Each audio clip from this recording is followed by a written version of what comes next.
The kiss lasted exactly 4 seconds. 4 seconds that destroyed everything Ryan Ashford had carefully built over the past 7 years. 4 seconds that turned his executive assistant's face bright red and made his father's champagne glass slip from his hand.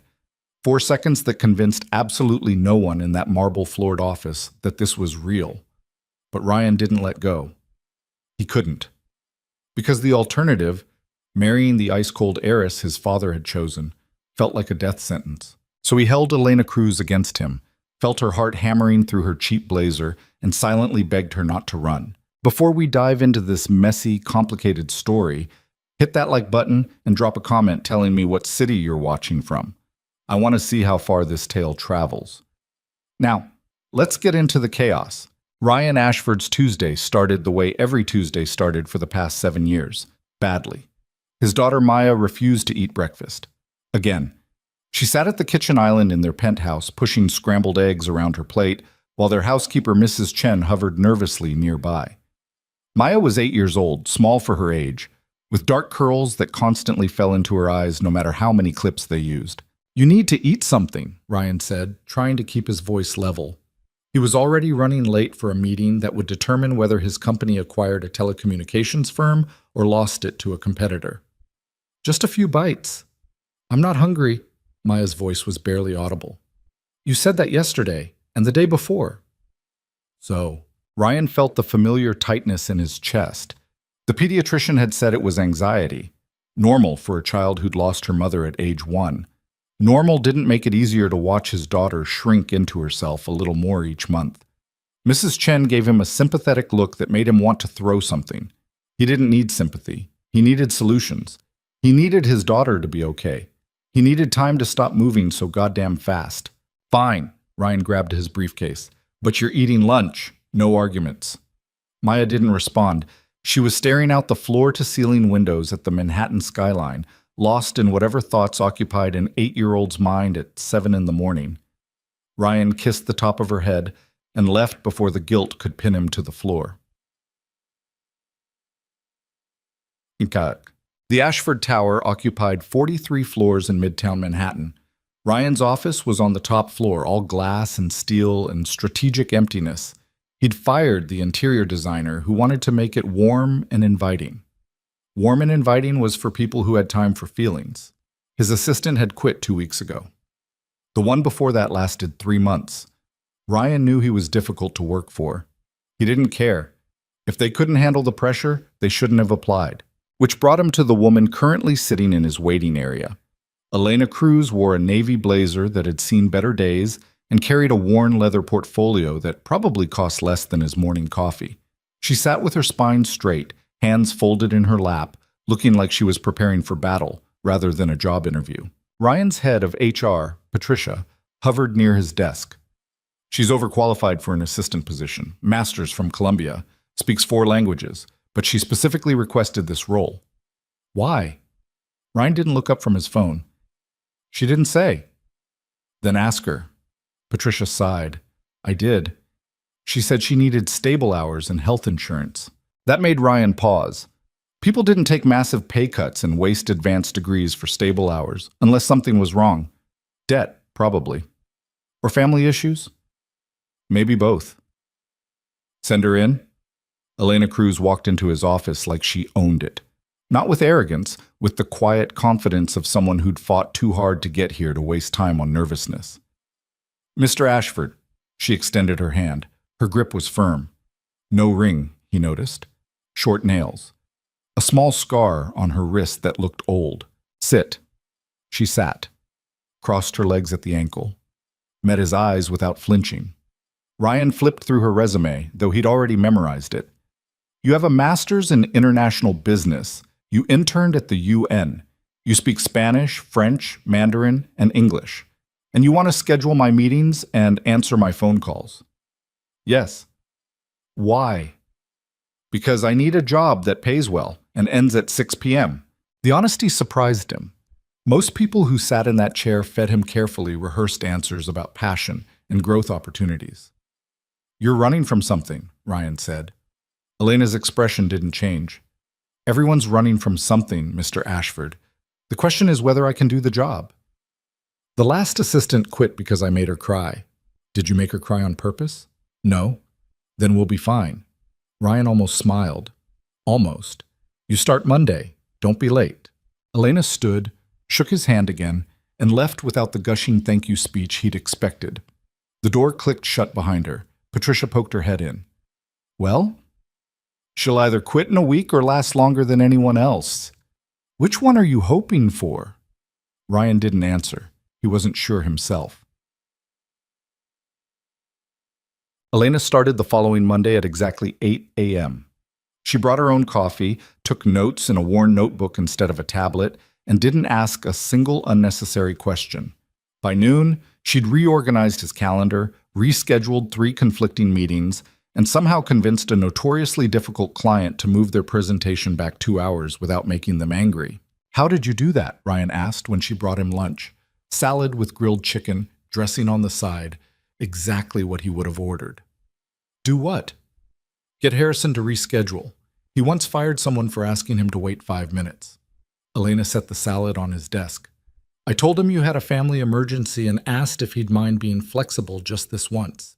People respond better to honesty than manipulation. I don't have a family emergency. You do. You're having lunch with your daughter's principal at 1:30 to discuss why Maya hasn't turned in homework for 3 weeks.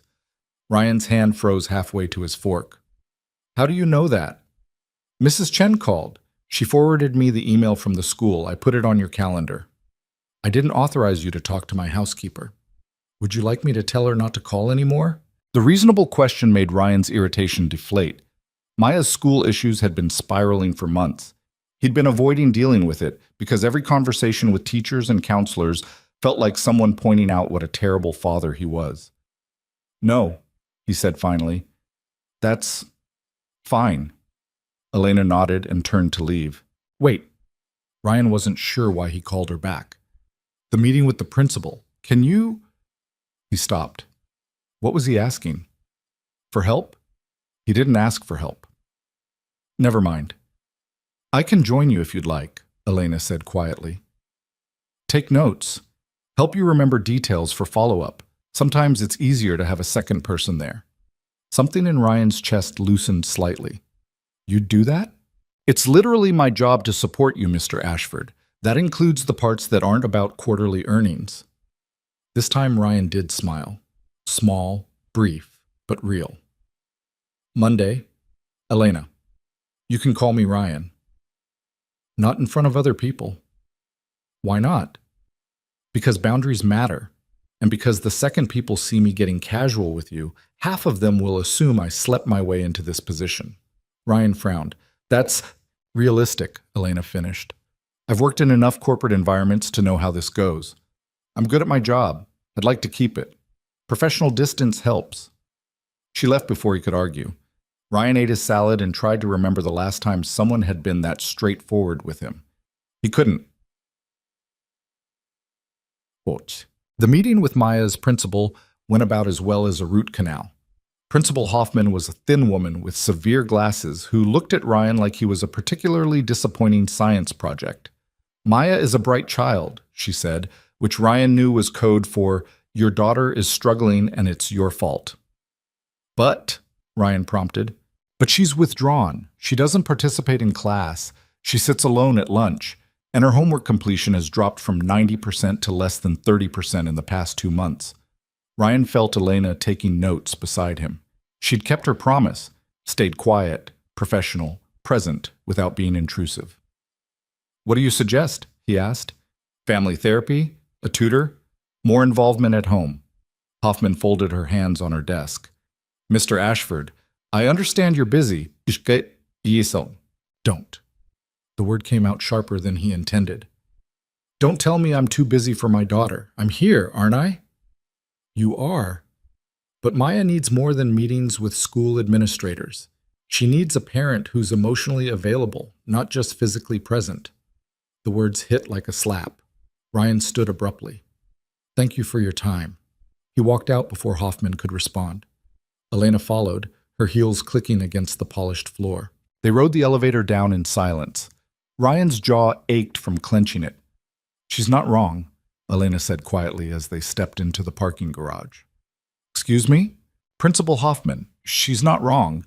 You're physically present, but Elena stopped walking. My father worked 3 jobs when I was growing up. I saw him maybe 2 hours a day. He was exhausted and stressed and never had time for anything. But every Sunday, no matter what, we had breakfast together. Just me and him. 2 hours. No phones, no work, nothing else. Ryan turned to face her. What's your point? My point is that Maya doesn't need perfect. She needs consistent. She needs to know that no matter how crazy everything else gets, you'll show up for her in at least one small way. I do show up. Do you? Elena's voice was gentle but firm. Or do you show up physically while your mind is running through acquisition strategies and board meetings? Ryan wanted to argue. He wanted to tell Elena she was overstepping, and she'd been working for him for exactly 4 days, so what the hell did she know about his life? But he didn't, because she was right. I don't know how to fix this, he admitted. Start small, have breakfast with her, ask about her day and actually listen to the answer. Read her a book before bed. You don't have to solve everything at once. Ryan ran a hand through his hair. You have kids? No. But I know what it's like to watch a parent drown in responsibility and wish they'd just breathe for a second. They stood in the concrete parking garage, surrounded by expensive cars and fluorescent lights, and Ryan felt something shift. Elena wasn't just competent. She saw things, understood things, and she wasn't afraid to tell him the truth, even when it was uncomfortable. Thank you, he said. Elena nodded. You're welcome. Now we need to get back. You have a 2:30 with the legal team. They drove back to the office in Ryan's Mercedes. Elena answered emails on her phone while Ryan tried to figure out when his life had become an endless series of problems he couldn't solve. 2 weeks later, Ryan's father showed up unannounced. William Ashford didn't visit often. When he did, it meant something bad was coming. He walked into Ryan's office like a conquering general surveying territory, all silver hair and tailored suits and barely concealed disapproval. Father, Ryan didn't stand. What brings you to my office? We need to talk about your future. Ryan's stomach sank. I'm running a multi-billion-dollar company. I'd say my future is pretty well established. William waved that away. The company's fine. I'm talking about your personal situation. My personal situation is none of your business. It is when it affects the family reputation. William sat down without being invited. You're 32 years old. Maya needs a mother. The company needs stability. You need a wife. No. I've already arranged. No. Ryan's voice went cold. I'm not doing this. You don't have a choice. Victoria Blackwell is perfect. Her family owns, I don't care what her family owns the largest private equity firm on the East Coast. A marriage would solidify our position, expand our reach, and give Maya the stable home environment she needs. Ryan laughed, sharp and bitter. You want me to marry someone for business reasons? That worked out great for you and Mom, didn't it? William's expression hardened. Your mother and I had an understanding. Yeah, you understood that you hated each other, and she understood that leaving would cost her everything. Great model for matrimony. This isn't a debate, Ryan. Victoria is coming to dinner Friday night. You'll be there, you'll be charming, and you'll start thinking seriously about your obligations. Get out. Ryan, get out. William stood slowly. You're making a mistake. Maya deserves better than a father who's married to his work. And this company deserves leadership that understands family comes first. He left before Ryan could throw something at him. Ryan sat at his desk, breathing hard, feeling the walls close in. His father was right about one thing. Maya deserved better. But marrying some society heiress who saw his daughter as an inconvenient accessory wasn't the answer. Elena appeared in his doorway. Are you okay? No. She stepped inside and closed the door. Want to talk about it? My father wants me to marry a woman I've never met to improve our business standing. Elena's eyebrows rose. That's very Jane Austen of him. Despite everything, Ryan almost smiled. He's bringing her to dinner Friday. Expects me to play along. Are you going to? Hell no. Elena nodded. Good. They stood there for a moment, the silence comfortable rather than awkward. Can I ask you something? Ryan said. Sure. Why did you really take this job? And don't tell me it was just about stable hours. Elena was quiet for a long moment. Then she sighed. My mother has early onset Alzheimer's. She needs full-time care. I was working 3 part-time jobs trying to cover it, but the hours were irregular and the pay was terrible. I needed something stable that paid enough to actually help. Ryan felt like an ass for asking. I'm sorry. Don't be. Everyone's got their thing. This is mine. Elena straightened her shoulders. Now, you have a conference call in 10 minutes, and I need to brief you on the talking points. She left before he could say anything else. Ryan stared at the closed door and wondered how this woman had gone from complete stranger to the most grounded person in his life in less than 3 weeks. Mbams. Friday arrived faster than Ryan wanted. His father had texted 3 times to confirm dinner. Ryan had ignored all 3 messages. He was seriously considering just not showing up when Elena knocked on his office door at 4 p.m. Your father's assistant called. Dinner is at 7 at the Ashford estate. Victoria Blackwell will be there along with her parents. I'm not going. You should probably tell your father that directly instead of just not showing up. He won't listen. Elena tilted her head. So you're just going to hide? I'm not hiding. I'm choosing not to participate in an archaic arrangement that treats marriage like a business merger. Noble. Also slightly cowardly. Ryan glared at her. Excuse me? You're avoiding confrontation, which I understand. Your father seems intense, but not showing up just gives him ammunition to say you're irresponsible and can't handle adult situations. So what do you suggest? Elena shrugged. Go to dinner. Be polite, but clear. Tell this Victoria person you're not interested. Stand your ground. Then leave with your dignity intact. You make it sound easy. It won't be easy, but it's better than hiding. Ryan drummed his fingers on his desk. Elena had a point. Not showing up made him look weak, and if there was one thing William Ashford respected, it was strength. Fine, he said. I'll go. But if this turns into a disaster, I'm blaming you. Elena smiled. Fair enough. But the Ashford estate in Connecticut was exactly as Ryan remembered, cold, massive, and designed to intimidate. He pulled up the circular driveway at 6:55, took a deep breath, and prepared for battle. His father greeted him at the door with a smile that didn't reach his eyes. Ryan, good of you to come. Let's get this over with. Inside, the dining room had been set for 6. Crystal glasses, fine china, flower arrangements that probably cost more than most people's rent. Ryan's grandmother sat at one end of the table, sharp-eyed and elegant even at 83. She gave Ryan a small nod. Victoria should be here shortly, William said, along with her parents. Why don't you have a drink while we wait? Ryan poured himself 2 fingers of scotch and tried not to feel like a prisoner awaiting sentencing. The Blackwells arrived at 7 on the dot. Victoria Blackwell was exactly what Ryan expected. 28, beautiful in the calculated way of someone who'd been groomed for society her entire life, wearing a dress that cost more than Elena's monthly salary. She smiled at Ryan with perfect white teeth and extended a hand weighted down by diamonds. Ryan, it's wonderful to finally meet you. Victoria. He shook her hand briefly. Her parents were carbon copies of his father, wealthy, influential, and completely devoid of warmth. They settled around the table like vultures around a carcass. Dinner was torture. Victoria talked about charity galas and vacation homes and mutual acquaintances Ryan didn't care about. Her mother dropped pointed comments about family legacy. Her father discussed business mergers with William like Ryan wasn't even there. Through it all, Ryan's grandmother watched with knowing eyes but said nothing. So, Victoria said as dessert arrived, I was thinking we could announce our engagement at the Met Gala next month. It would be perfect timing. Ryan set down his fork. I'm sorry, what? Victoria laughed, a tinkling sound like breaking glass. Don't be coy, Ryan. Our fathers have worked out all the details. The wedding will be in the fall. I'm thinking October. The weather is lovely. And stop. Ryan's voice cut through her chatter. I'm not marrying you. The table went silent. William's expression darkened. Ryan, I'm not doing this. I don't care what you've arranged. I'm not marrying someone I don't love to seal a business deal. Victoria's smile tightened. Love? How charmingly old-fashioned. Marriage at our level isn't about love, Ryan. It's about partnership, strategy, building something bigger than ourselves. Then build it with someone else. You're being childish, William said. I'm being honest.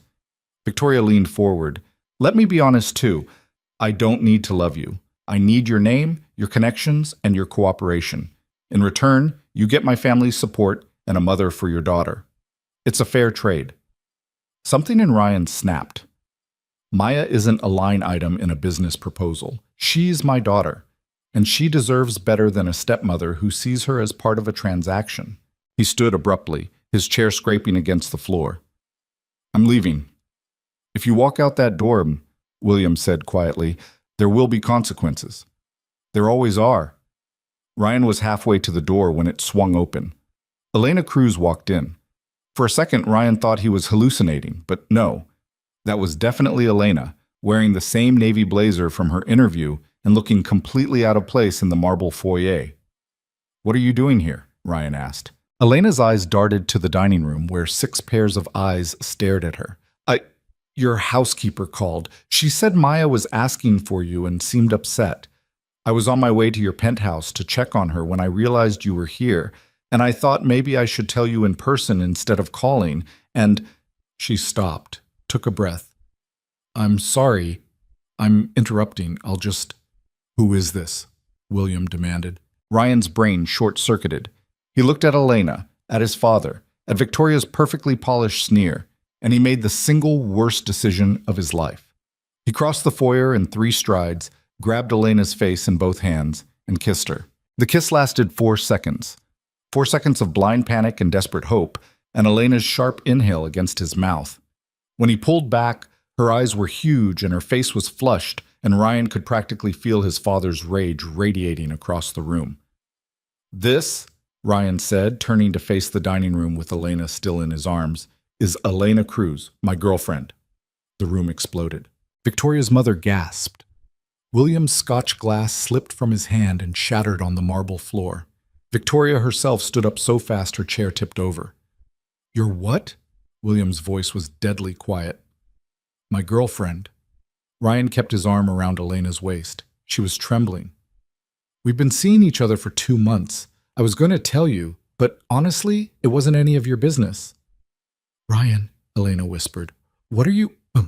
I'm sorry, he said quietly, only to her. I'm so sorry. Please just go along with this for 30 seconds. Elena stared at him. Then, incredibly, she slipped her arm around his waist and leaned into him. Hi, she said to the room, her voice only slightly shaky. This is awkward. Victoria looked like she wanted to set something on fire. You're dating your assistant? Executive assistant, Elena corrected. And yes. How convenient, Victoria's mother said coldly. A poor girl lands a billionaire by filing his paperwork. Ryan felt Elena stiffen. Actually, I landed the billionaire by being better at my job than anyone else who applied. The relationship was an unexpected bonus. This is absurd, William said. Ryan, stop this nonsense right now. It's not nonsense. I'm in a relationship. I'm not interested in your arranged marriage, and I'd appreciate it if you'd respect my choices. Ryan's grandmother chose that moment to speak for the first time all evening. Bring her here. Everyone turned to stare at her. I said, bring the girl here. I want to meet her properly.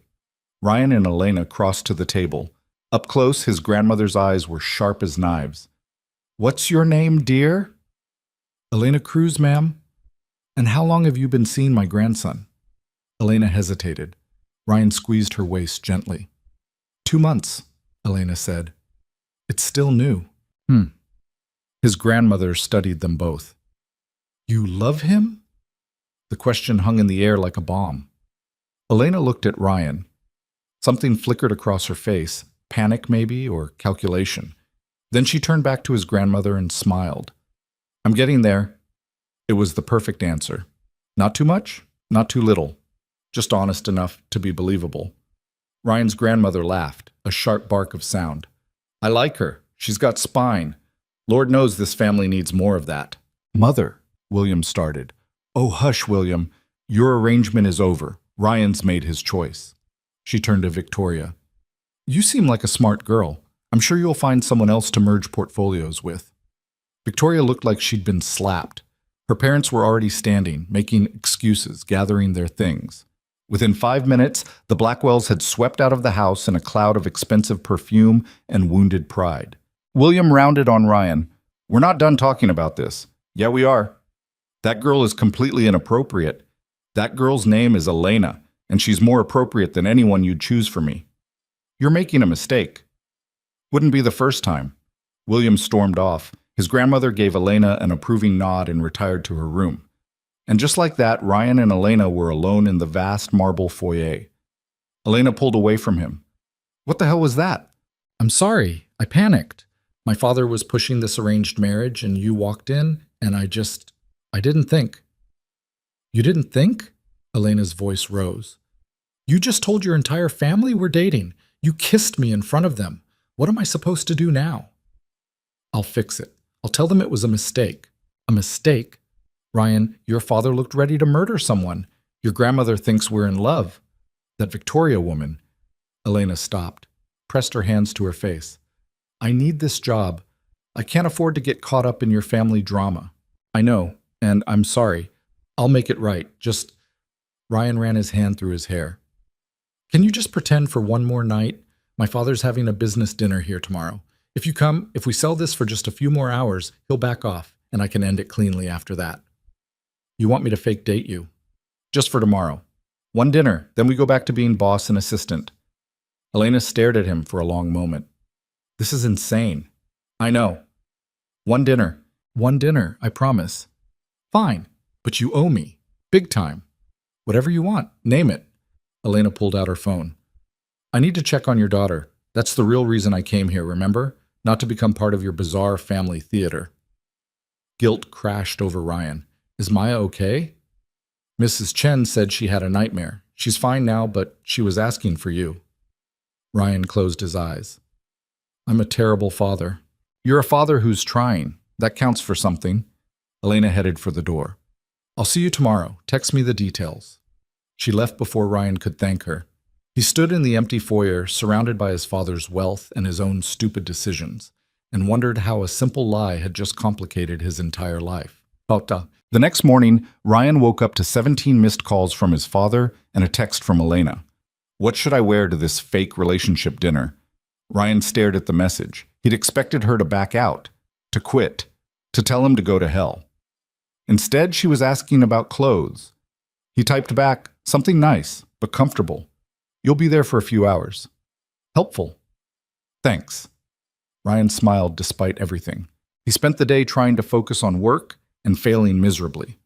Patricia stopped by his office 3 times to ask if he was okay. Maya's teacher sent an email saying she'd actually participated in class for the first time in weeks, and his father left a voicemail that was equal parts threatening and disappointed. At 6 p.m., Elena appeared in his doorway wearing a simple black dress that somehow made her look both professional and elegant. "Ready?" she asked. "Not even close." "Good. Me neither." They drove to Connecticut in tense silence. Elena kept fidgeting with her bracelet, a thin silver chain that looked handmade. "Who made that?" Ryan asked. "My father, for my 15th birthday." Elena touched it gently. "He works in construction. Made it from scrap metal during his lunch breaks." "It's nice." "It's cheap, but it's mine." Ryan understood what she wasn't saying. In a few hours, she'd be surrounded by people wearing jewelry worth more than her father made in a year. People who would judge her for every wrong fork and misused word. "You don't have to do this," he said. "I know, but I told you I would, and I keep my promises." They pulled up to the estate just as the sun was setting. Ryan took a deep breath. "Whatever happens in there," he said, "just remember it's all pretend, none of it's real." Elena looked at him with an expression he couldn't quite read. "Right. None of it's real." They walked inside together, and Ryan couldn't shake the feeling that he'd just lied to both of them. The estate looked different at night. Less imposing, maybe, or just differently threatening. Warm light spilled from windows that during the day seemed designed to keep people out. Elena's heels clicked against the stone steps as they approached the front door, and she resisted the urge to turn around and run back to the car. Ryan's hand found the small of her back. "Breathe," he murmured. "I am breathing." "You're holding your breath, I can tell." Elena exhaled. He was right. Of course he was right. The door opened before they reached it. A butler, an actual butler, stood there looking like he'd stepped out of a period drama. "Good evening, Mr. Ashford. Miss Cruz?" "Charles." Ryan nodded. "Where's my father?" "The library, sir, with the other guests." Other guests. Elena's stomach dropped. She'd assumed it would be just family. The fact that Ryan looked surprised told her he'd assumed the same thing. "How many others?" Ryan asked. "8, sir. Business associates of your father's." Ryan swore under his breath. Of course he did. They followed Charles through hallways lined with portraits of stern-looking ancestors who all seemed to be judging Elena personally. The library doors were already open, voices and laughter floating out. Ryan paused just outside. Last chance to run. Elena smoothed down her dress, a nervous habit she couldn't shake. "You promised me one dinner. Let's get it over with." They walked in together. The library was all dark wood and leather chairs and books that looked expensive but unread. William stood by the fireplace with 3 other men in suits that probably cost more than Elena's rent. 2 couples sat on the sofas, drinks in hand, looking comfortable in a way that came from old money and older connections. And there, perched on the arm of a chair like a cat that had found cream, was Victoria Blackwell. Ryan's entire body went rigid. "What is she doing here?" he asked quietly. William turned, his expression neutral. "Ryan, Elena, good of you to join us. Victoria was kind enough to accept my invitation despite yesterday's misunderstanding." "That wasn't a misunderstanding," Ryan said. "That was me telling you no. And I thought perhaps with cooler heads and better circumstances we could all have a civil conversation." William gestured to the room. "You know Marcus Henderson and his wife Claire, Robert Chen and his wife Susan, and of course Victoria needs no introduction." Elena felt every eye in the room land on her, assessing, judging, finding her wanting. "Actually," Victoria said, standing gracefully, "I don't believe we were properly introduced yesterday. I'm Victoria Blackwell." She extended her hand to Elena with a smile that didn't reach her eyes. Elena shook it. Victoria's grip was deliberately firm, a power play wrapped in politeness. "Elena Cruz. Nice to meet you." "Cruz?" Victoria tilted her head. "That's Spanish, isn't it?" "It is. How exotic." The word hung in the air like a slap disguised as a compliment. Elena had heard it before, dozens of times, from people who thought they were being open-minded when really they were just putting her in a box labeled other. "My family's from Mexico," Elena said evenly. "4th generation." "How interesting. And what do your parents do?" Ryan's hand tightened on Elena's waist. She could feel him preparing to intervene, to protect her. But Elena had been handling people like Victoria since she was old enough to understand that some doors would never fully open for her. "My father works in construction. My mother was a nurse before she got sick." "Oh." Victoria's expression shifted to practice sympathy. "I'm so sorry. What happened?" "Alzheimer's." "How awful. That must be quite expensive to manage." There it was. The implication. The suggestion that Elena was with Ryan for his money, because of course she would be. "It is," Elena said. "Which is why I work. As Ryan's assistant." Victoria's smile sharpened. "That must be convenient." "It's professional," Ryan cut in. "And this conversation is over." "Oh, don't be sensitive, darling." Victoria touched his arm. Elena noticed the possessive gesture, the casual intimacy. "I'm just getting to know your girlfriend. After all, if she's going to be part of your life, we should all become acquainted." William cleared his throat. "Why don't we move to the dining room? Dinner should be ready." The dining room was somehow even more intimidating than the library. The table could easily seat 20, though tonight only 10 places were set. Crystal chandeliers, oil paintings of hunting scenes, china so delicate Elena was afraid to breathe near it. Ryan pulled out her chair before Charles could. "You okay?" he whispered. "Fantastic," Elena lied. William sat at the head of the table with Ryan's grandmother at the other end. Ryan and Elena were positioned in the middle, directly across from Victoria and her parents. The business associates filled in the remaining seats, all of them watching with the interested detachment of people observing a particularly entertaining sport. Wine was poured. The first course arrived, some kind of soup that Elena couldn't identify, but that tasted like butter and money. "So Elena," Claire Henderson said, her voice friendly but curious, "how did you and Ryan meet?" Elena had approximately 3 seconds to come up with a story. She glanced at Ryan, who looked equally unprepared. "At work," Elena said. "I interviewed for the assistant position about a month ago." "How romantic," Victoria said. "Love in the workplace." "It wasn't like that at first," Ryan said. He set down his spoon and looked at Elena, and something in his expression made her breath catch. "She walked into my office, and I thought she was the most competent person I'd ever met. Smart, direct, not afraid to tell me when I was being an ass, like—" "Language, Ryan," William murmured. Ryan ignored him. "It took me about 2 weeks to realize I was looking for excuses to call her into my office. Another week to admit I was attracted to her. And then one night we were working late and I just asked her to dinner." The lie came out so smoothly that Elena almost believed it herself. She could picture it. Late night, empty office, Ryan looking at her across his desk with that intense focus he got sometimes. "And you said yes?" Susan Chen asked Elena. "Even though he was your boss?" "I said no," Elena answered. "Twice. I told him it was unprofessional and complicated and probably a terrible idea." "But?" Claire prompted. Elena looked at Ryan. His eyes were steady on hers, waiting. She could say anything right now. He'd go along with it. The thought was both comforting and terrifying. But he kept asking, and eventually I ran out of good reasons to say no. "How persistent," Victoria said. The word sounded like an insult. Ryan's grandmother spoke for the first time since they'd sat down. "Persistence is an Ashford trait, usually applied to business, but I suppose it works for romance too." "Does Maya know about this relationship?" Robert Chen asked. "She's your daughter, correct?" Elena felt Ryan tense beside her. "She does," Ryan said carefully. "We've been taking things slow. Elena's met her a few times." That wasn't entirely a lie. Elena had met Maya twice, once when she'd stopped by Ryan's penthouse to drop off documents, and once during the school meeting. Both times the little girl had been quiet, watchful, clutching a worn, stuffed rabbit.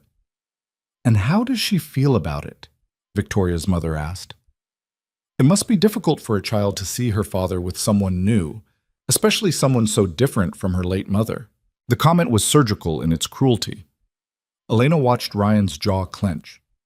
"Maya's late mother was brilliant, kind, and completely irreplaceable," Ryan said, his voice tight. "Elena knows that. I know that. And Maya knows that no one is trying to replace her mother." "Of course not," Victoria's mother said smoothly. "I just meant that children can be so sensitive to change, particularly children who've experienced loss." Elena's hands were clenched in her lap under the table. She wanted to say something cutting, something that would shut this woman up. But she was supposed to be Ryan's girlfriend, not his defender. She was supposed to look in love, not ready to commit violence with a soup spoon. Ryan found her hand under the table and laced his fingers through hers. The gesture was so unexpected that Elena almost pulled away. Then she realized people were watching. This was part of the show. She squeezed his hand back. The main course arrived. Filet mignon so tender it practically dissolved. Elena focused on eating, on nodding at appropriate moments, on playing the role of supportive girlfriend while Victoria's mother made increasingly pointed comments about family values and proper upbringing. "I read an article recently," Marcus Henderson said, clearly trying to steer the conversation to safer ground, "about the importance of diverse perspectives in leadership. Elena, with your international business background, you must have thoughts on that." It was a kindness, a lifeline thrown across the table. Elena grabbed it. "I think diversity is crucial," she said, "not just for moral reasons, but practical ones. Homogeneous thinking leads to blind spots. You need people who see problems differently, who bring different experiences to the table." "Even if those experiences include poverty and struggle?" Victoria asked sweetly. The table went silent. Elena set down her fork carefully. "Especially then. Some of the best problem solvers I know learned to think creatively because they had to, because they didn't have money or connections or safety nets. They had to be smart and resourceful and resilient." "How admirable," Victoria's mother said. "Though I imagine it's quite a relief not to struggle anymore. Dating a billionaire must feel like winning the lottery." Ryan started to speak, but Elena got there first. Actually, I still work 60 hours a week. I still pay my mother's medical bills. I still live in a one-bedroom apartment in Queens. The only thing that's changed is that I have better health insurance and a boss who doesn't micromanage. She smiled. Though the company isn't bad either. Ryan's grandmother laughed, sharp and sudden. I like her, she announced. She's got steel in her spine. Mother, William started. Oh, hush, William. You brought that Blackwell girl here to intimidate this one, and it's not working. Give it up. Victoria's perfect mask slipped for just a second, showing something cold underneath. I'm not trying to intimidate anyone, Mrs. Ashford. I'm simply trying to understand what Ryan sees in someone so unsuitable. Unsuitable how? Ryan's voice was dangerous. She works for you. She's from a completely different social class. She has no connections, no family influence, no understanding of the world you operate in. Victoria leaned forward. I'm not being cruel, Ryan. I'm being realistic. This infatuation might be exciting now, but what happens when the novelty wears off? When you need a wife who can navigate society events and business dinners and complex family dynamics? When Maya needs a mother who understands what it means to be an Ashford? Maya needs a mother who actually cares about her, Ryan said coldly, not someone who sees her as a box to check on a business proposal. And you think she cares? Victoria gestured to Elena. You think this girl from Queens with a sick mother and a mountain of debt is with you for your personality? Please, she saw an opportunity and she took it. I can't even blame her for it. Elena stood up so abruptly her chair scraped against the floor. I need some air, she said. Ryan stood too. Elena, I'm fine. I just need a minute. She walked out before anyone could stop her, through the dining room and down a hallway and out a side door into the cold night air. Her hands were shaking, not from anger, though she was angry, but from something deeper. The reminder that people like Victoria would always see her as less than, always assume she was climbing, grasping, using. The door opened behind her. Ryan stepped out, closing it quietly. I'm sorry, he said.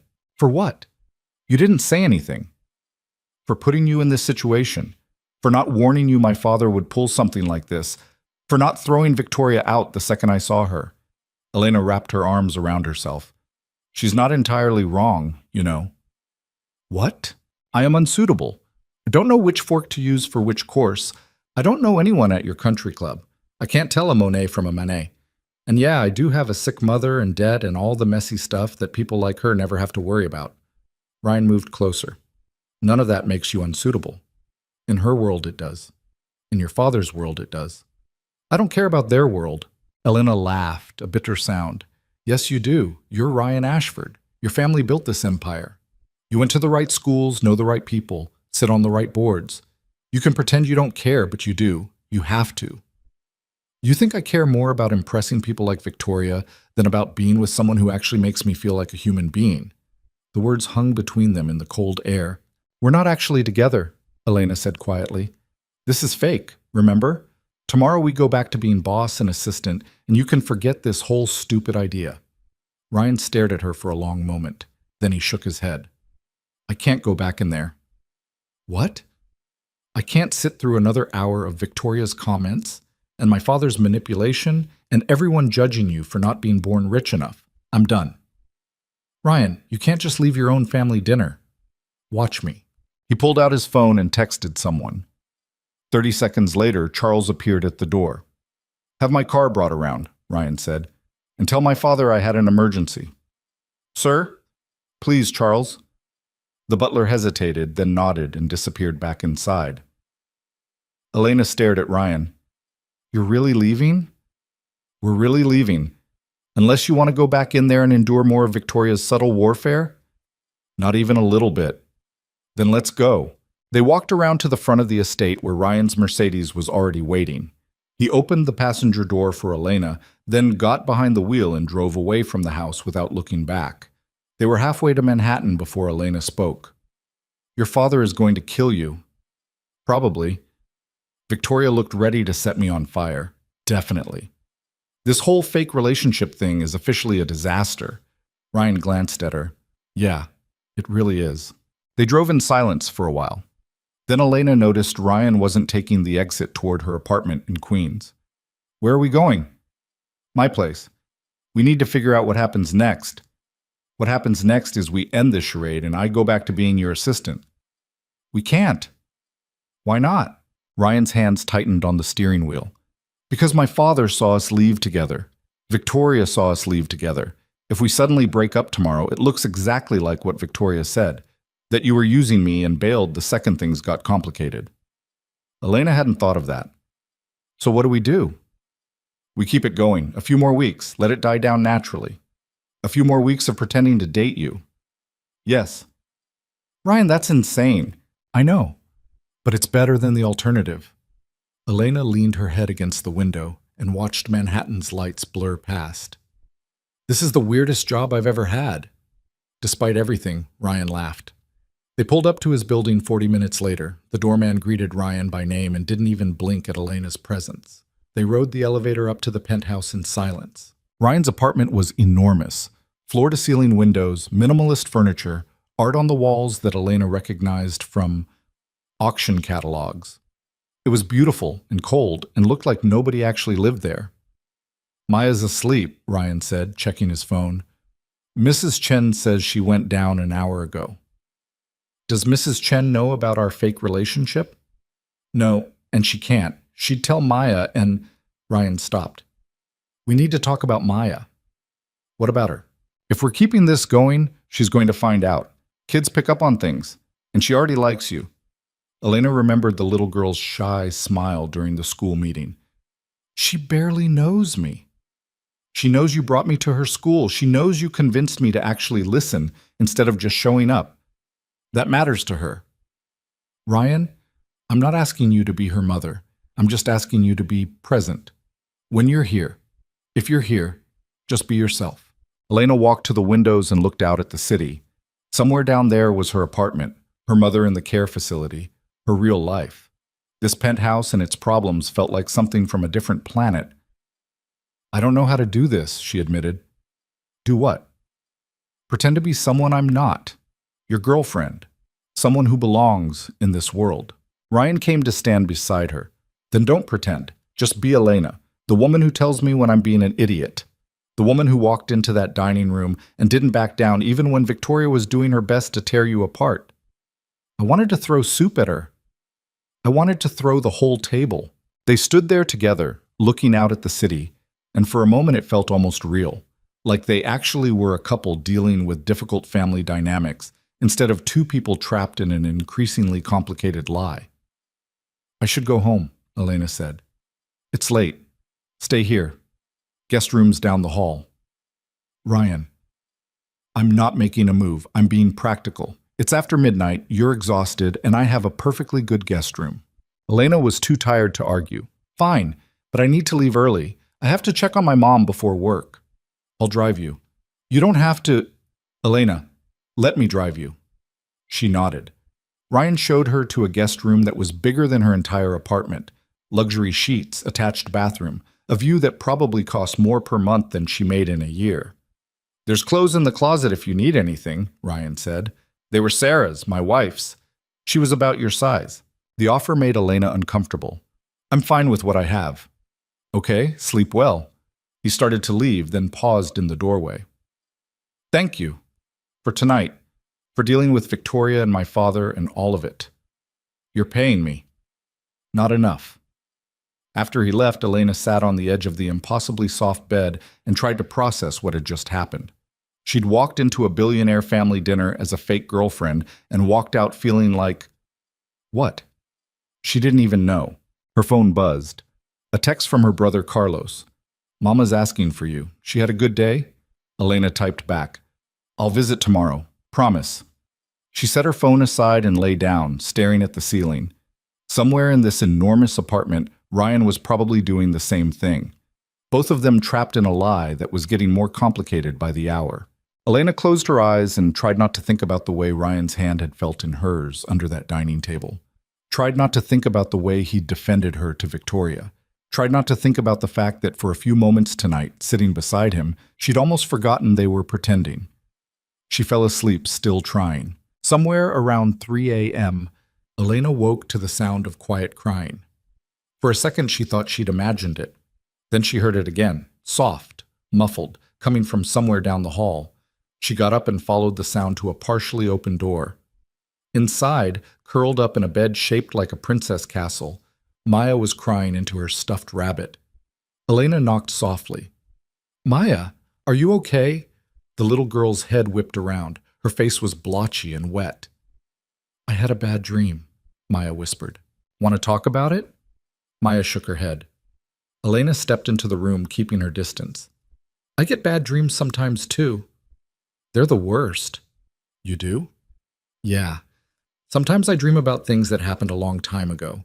Sometimes I dream about things that haven't happened yet, but I'm scared they will." Maya clutched her rabbit tighter. "I dream about my mom." Elena's heart cracked. "Yeah? I dream she's here, and then I wake up and she's not, and Maya's voice broke. Elena sat down on the edge of the bed, careful not to crowd her. "I'm sorry. That sounds really hard. Everyone says it gets better, but it doesn't. Maybe it doesn't get better. Maybe it just gets different." Maya looked at her with Sarah Ashford's dark eyes. "Are you my dad's girlfriend?" The question caught Elena off guard. Mrs. Chen said you were. She said Dad finally found someone nice." Elena had no idea what to say. The truth would destroy the whole fragile lie. But lying to an 8-year-old who'd already lost too much felt wrong. "Your dad and I are figuring things out," Elena said carefully. "It's new and complicated. But yeah, I guess I am." "Do you love him?" "Maya, because if you don't love him, you should leave. He's sad enough already." The blunt assessment from a child devastated Elena. She thought about Ryan at that school meeting, tense and exhausted. Ryan at the dinner table, defending her against Victoria. Ryan in the parking garage, admitting he didn't know how to fix his relationship with his daughter. "I care about your dad a lot," Elena said. "It wasn't a lie. And I care about you. And I'm not going anywhere unless you want me to." Maya studied her for a long moment. Then she scooted over in the bed. "Will you stay until I fall asleep?" "Yeah, I can do that." Elena lay down on top of the covers, and Maya curled up next to her, still clutching the rabbit. Within minutes, the little girl's breathing evened out. Elena stayed there anyway, staring at the glow-in-the-dark stars on Maya's ceiling, and wondering how a fake relationship had gotten so real so fast. She must have dozed off, because the next thing she knew, early morning light was streaming through the windows and Ryan was standing in the doorway. Their eyes met across the room. He looked at his daughter curled against Elena, peaceful in sleep. Something shifted in his expression. Surprise, maybe, or gratitude, or something Elena couldn't name. He didn't say anything, just nodded once and disappeared back down the hall. Elena carefully extracted herself from Maya's grip, tucked the rabbit in closer, and tiptoed out of the room. Ryan was in the kitchen making coffee. He poured a cup and handed it to Elena without asking how she took it. She was learning he noticed things like that, small details that most people missed. "She okay?" he asked quietly. "Bad dream. We talked. She fell back asleep." "Thank you." "Don't. I didn't do anything special. You stayed. That's more than most people would do for someone else's kid." Elena sipped her coffee. It was perfect. Just enough cream, no sugar. "She asked if I was your girlfriend." Ryan's hand stilled on his own cup. "What did you say?" "I said we were figuring things out. I didn't know what else to tell her." Probably the truth. They stood in the kitchen as the city woke up around them. Two people who'd started the week as boss and assistant and somehow ended up here, sharing coffee at dawn, pretending to be something they weren't while accidentally becoming something they hadn't planned. "We should talk about rules," Elena said. "Rules?" "For this fake relationship, boundaries, what's okay and what's not." Ryan nodded slowly. "Makes sense. What do you want?" "No kissing unless absolutely necessary." Define necessary. "If your father or Victoria are physically present and watching." "Fair. What else?" "We keep work and personal separate. At the office, we're professional. Period." "Agreed." "And we end this the second it stops being helpful. No dragging it out." Ryan was quiet for a moment. "Okay. Okay. Yeah, makes sense." He set down his coffee. "Now it's my turn." "Your turn for what?" "My rules. You get boundaries, I get boundaries." Elena hadn't expected that. Fine. What do you want? When we're in public together, we act like we're actually in a relationship. No halfway measures. If we're going to do this, we do it right. Meaning? Meaning when someone asks about us, we have our story straight. We know details. We don't contradict each other or hesitate. Fine. What else? You tell me if it gets to be too much. If my father crosses a line, or Victoria won't back off, or any of this makes you uncomfortable, you tell me and we figure it out. Something in his voice made Elena look at him more closely. He wasn't just setting rules, he was asking for permission to protect her. Okay, she said quietly. And one more thing. What? Ryan met her eyes. We're honest with each other. I know the relationship is fake, but the conversations don't have to be. If something's bothering you, tell me. If I'm being an idiot, tell me. Deal? Elena extended her hand. Deal. They shook on it like they were sealing a business contract instead of agreeing to keep lying to everyone they knew. Ryan drove Elena to Queens an hour later so she could change before work. Her apartment building looked even more run down next to his Mercedes. But Ryan didn't comment, just said he'd pick her up in 30 minutes. Elena showered, changed into work clothes, and tried to pretend yesterday hadn't happened. Tried to pretend she hadn't fallen asleep next to Ryan's daughter or made a deal to keep pretending to be his girlfriend. Her phone rang. Her brother Carlos. Hey, she answered. Where were you last night? I called 3 times. Work thing. What's up? Mama had a good day yesterday, but she's asking for you. Can you visit? Guilt twisted in Elena's stomach. Yeah, after work. Elena, are you okay? You sound weird. I'm fine, just tired. You're always tired. Comes with the job. Carlos was quiet for a beat. You sure this job is worth it? Rich guy's assistant doesn't sound that great. If only he knew. It pays the bills, Carlos. That's enough. They hung up and Elena stared at herself in the bathroom mirror. Dark circles under her eyes, hair that needed washing, clothes that fit but barely. She looked like exactly what Victoria had called her, unsuitable. But she'd made a deal. And Elena Cruz kept her promises. Ryan picked her up exactly 30 minutes later. They drove to the office in comfortable silence, and when they walked into the building together, Elena felt the stairs follow them all the way to the elevator. By noon, the entire office knew they were dating. Patricia cornered Elena in the break room. Is it true? Is what true? You and Ryan, people are saying you're together. Elena poured coffee she didn't need just to have something to do with her hands. We're seeing each other. It's new. Patricia's expression cycled through surprise, concern, and something that might have been approval. Well, good for you. He needs someone who won't take his crap. Thanks. Just be careful. Office relationships are complicated. And Ryan's, he's been through a lot. I know. And the thing was, Elena did know. She'd spent the last month watching Ryan try to be everything to everyone. CEO, father, son, grandson. She'd seen him crack under the pressure and put himself back together. She knew him better than she'd known anyone in years, which made lying about their relationship even worse. The day crawled by. Ryan had back-to-back meetings. Elena fielded calls and rescheduled appointments and tried not to think about how many people now assumed she'd slept her way into her job. At 5 p.m., Ryan's office door opened. Elena, can you come in here? She grabbed her tablet and followed him inside. Ryan closed the door behind her. We have a problem, he said. What kind of problem? He turned his laptop around. On the screen was a gossip website with a photo of them leaving the Ashford estate together. The headline read, Billionaire Bachelor, Ryan Ashford's Mystery Woman. Elena's stomach dropped. Oh no. It gets worse. Ryan clicked to another tab, another website, another photo, this one of them in the parking garage after the school meeting, standing close together. The headline, Ashford heir spotted with assistant in intimate moment. Who took these? Elena asked. Paparazzi. Probably tipped off by someone at the estate. Ryan ran his hand through his hair. This is going to blow up. What do we do? We stick to the story. You're my girlfriend. We've been seeing each other for 2 months. End of story. Elena sank into a chair. Your father's going to lose his mind. He already has. He called me 4 times today. I didn't answer. Ryan! I know. I'll deal with him. But Elena, this changes things. People are going to dig into your life, your family, your background. They're going to look for dirt. I don't have dirt. I have debt and a sick mother and student loans. That's it. To them, that's enough.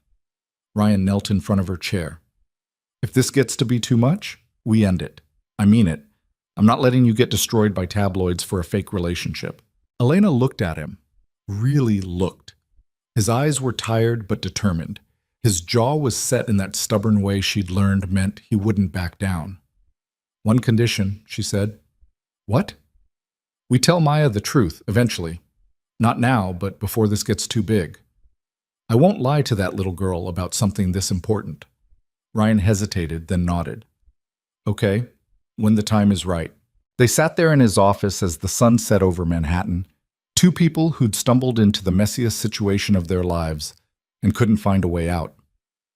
For what it's worth, Ryan said quietly, I'm sorry. For which part? All of it. Elena surprised herself by smiling. Yeah, me too. By Wednesday morning, Elena's face was on the cover of 3 different gossip magazines. She stood in a bodega near her apartment, staring at the newsstand display while the cashier pretended not to notice. Mystery woman snags Manhattan's most eligible bachelor, screamed one headline. Another went with From Rags to Riches, the Cinderella story of Elena Cruz. The third was more direct. Gold digger or true love? Elena bought coffee and left without looking at the magazines again. Her phone had been ringing nonstop since yesterday. Reporters somehow had her number.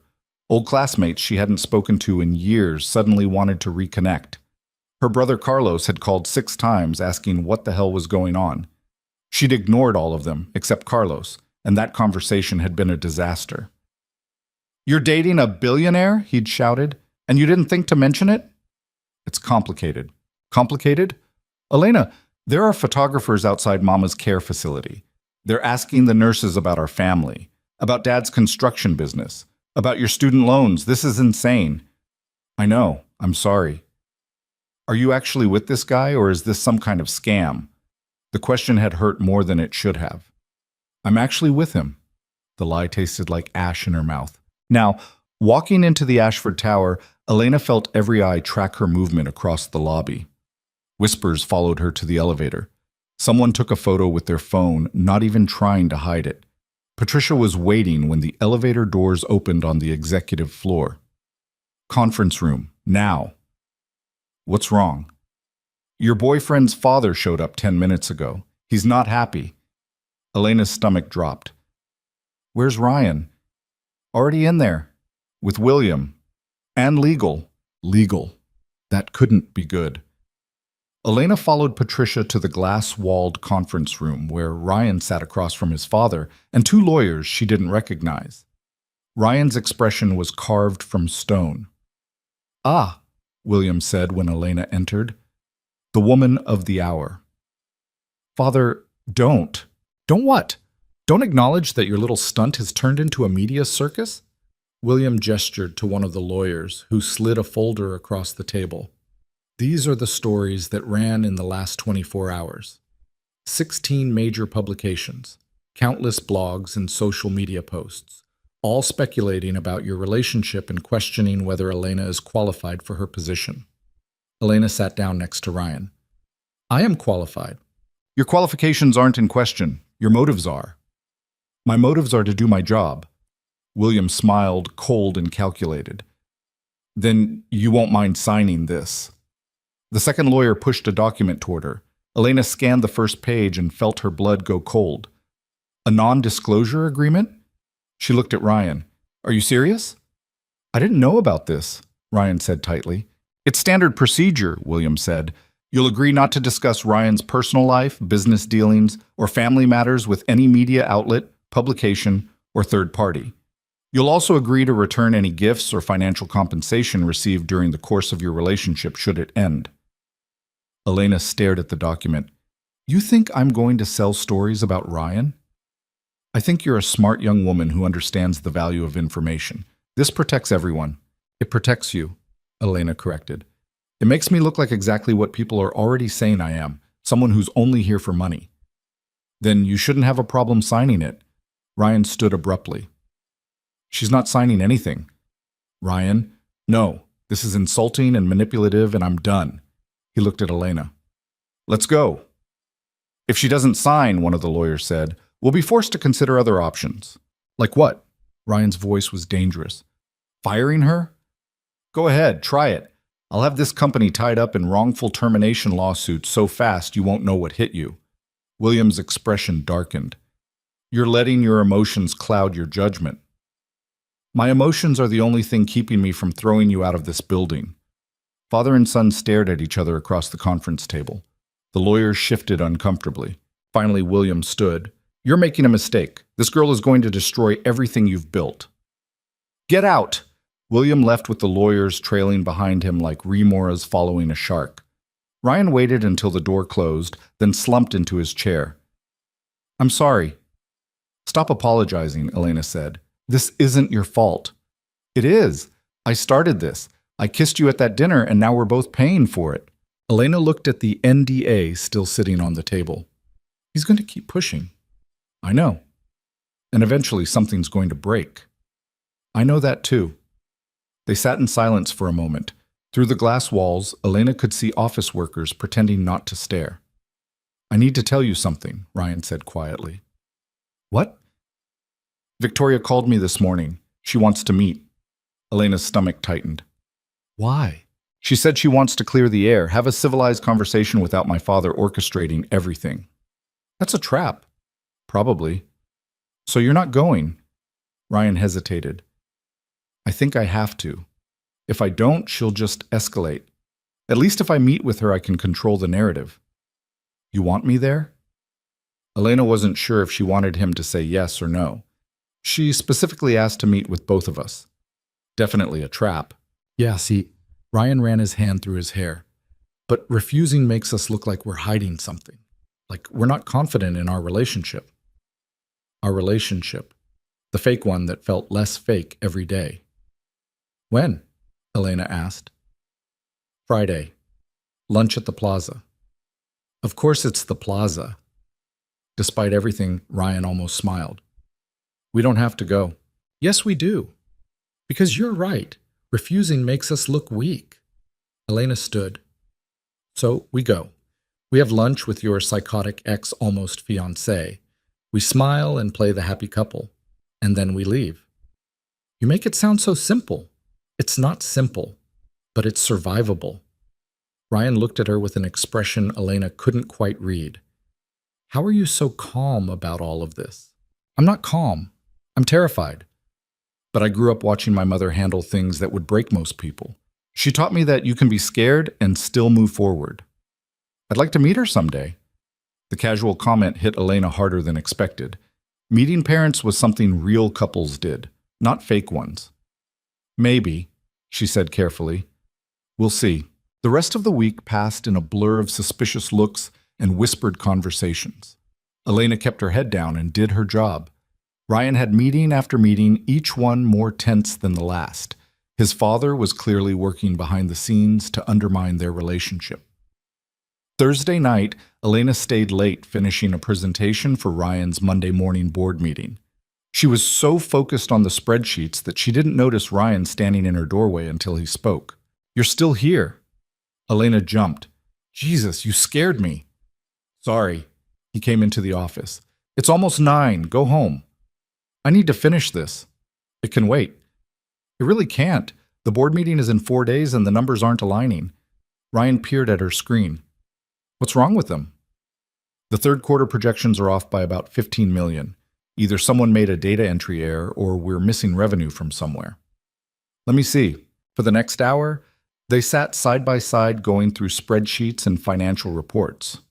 Ryan found the error first, a decimal point in the wrong place that had thrown everything off. There, he said, correcting it. See? Elena watched the numbers recalculate and align perfectly. You're good at this. It's my company. I should be good at it. Still, most CEOs would have delegated this to their CFO. I'm not most CEOs. Elena saved the file and closed her laptop. No, you're really not.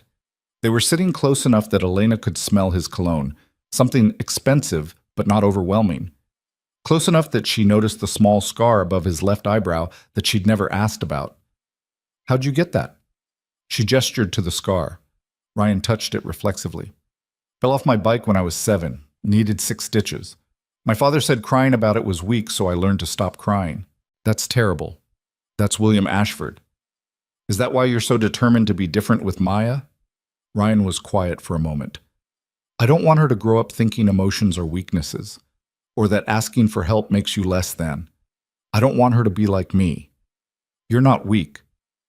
"I kissed my assistant to avoid an arranged marriage. That's pretty weak." "You protected yourself from a situation you didn't choose. That's different." Ryan looked at her. "You always do that." "Do what?" "Reframe things. Make them sound less terrible than they are." "Maybe they're not as terrible as you think." They sat there in the quiet office, surrounded by the glow of computer screens and the distant hum of cleaning crews working on other floors. Elena knew she should leave, should put distance between them before this fake relationship started feeling too real. But she didn't move. Neither did Ryan. "I should go," Elena said finally. "Let me drive you." "Ryan, it's fine. I can take the subway." "It's late. I'm driving you." She was too tired to argue. They drove to Queens in comfortable silence.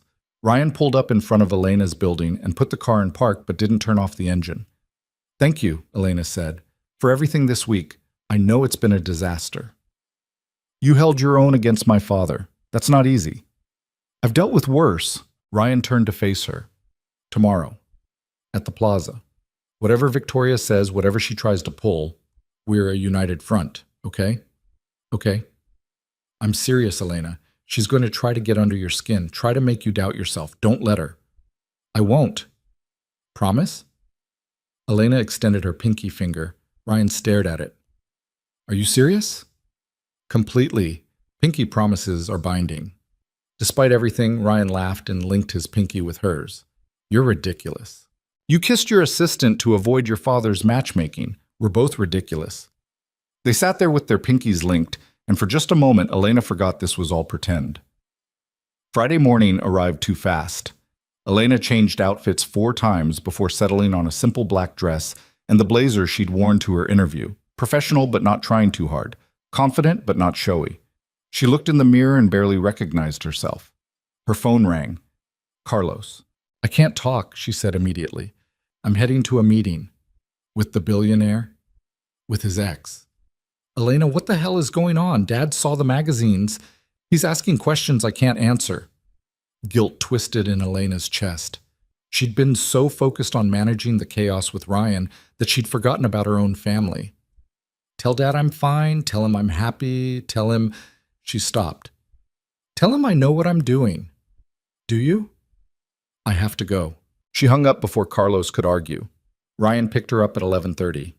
He wore a suit that probably cost more than Elena's monthly rent and looked like he was preparing for war, not lunch. "Ready?" he asked. "No, but let's go anyway." The Plaza Hotel looked like something from a movie, all marble and gold and old money elegance. Ryan gave his name at the restaurant, and they were led to a private table near the windows. Victoria was already there. She wore white, a calculated choice that made her look innocent and pure and absolutely nothing like the woman who'd spent the week leaking stories to the tabloids. Elena knew it was her. The timing was too perfect, the details too specific. "Ryan." "Elena." Victoria smiled. "Thank you for coming." They sat down. A waiter appeared immediately with champagne that no one had ordered. "I hope you don't mind," Victoria said. "I took the liberty." "We mind," Ryan said. "We'll have water." Victoria's smile tightened. "Of course." "How silly of me." The waiter retreated, looking flustered. "So," Victoria said, turning her attention to Elena, "we got off on the wrong foot. I wanted to apologize for my behavior at dinner. I was hurt and jealous, and I took it out on you." The apology was smooth, practiced, completely insincere. "Apology accepted," Elena said evenly. "Good, because I'd hate for there to be tension between us. After all, we'll be seeing quite a bit of each other if you and Ryan are serious." "We are," Ryan said. "How wonderful." Victoria sipped her champagne. "Tell me, Elena, how are you handling all the media attention? It must be overwhelming for someone not used to the spotlight. There it was. The first jab disguised as concern. It's been intense, Elena admitted, but manageable, I'm sure. Though I did see some particularly nasty articles. One suggested you'd targeted Ryan specifically because of his wealth and position. Another implied your entire relationship was fabricated for publicity. Victoria tilted her head. That must be hurtful. It is, Elena said. But people will believe what they want to believe. I know the truth. Ryan knows the truth. That's what matters. Such a mature perspective. Though I suppose you've had to be mature, haven't you, growing up the way you did? Ryan's hand clenched on the table. Victoria, I'm simply saying that Elena has had a very different life experience than us. It's admirable, really. Working multiple jobs, putting herself through school, caring for a sick parent. That kind of hardship builds character. The words were complimentary, but the tone was poison. It does, Elena agreed. It also teaches you to spot manipulation from a mile away. Victoria's smile froze. See, people like you think hardship makes you naive, Elena continued.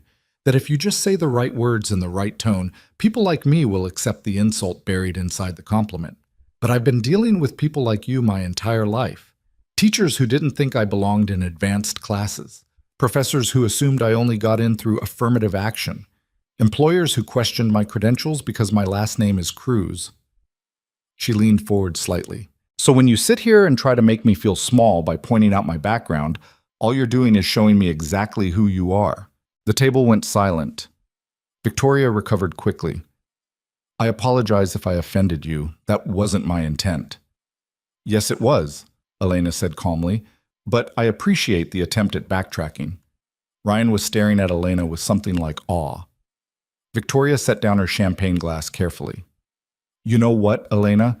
I misjudged you. I thought you were just another opportunist, but you've got spine. I respect that.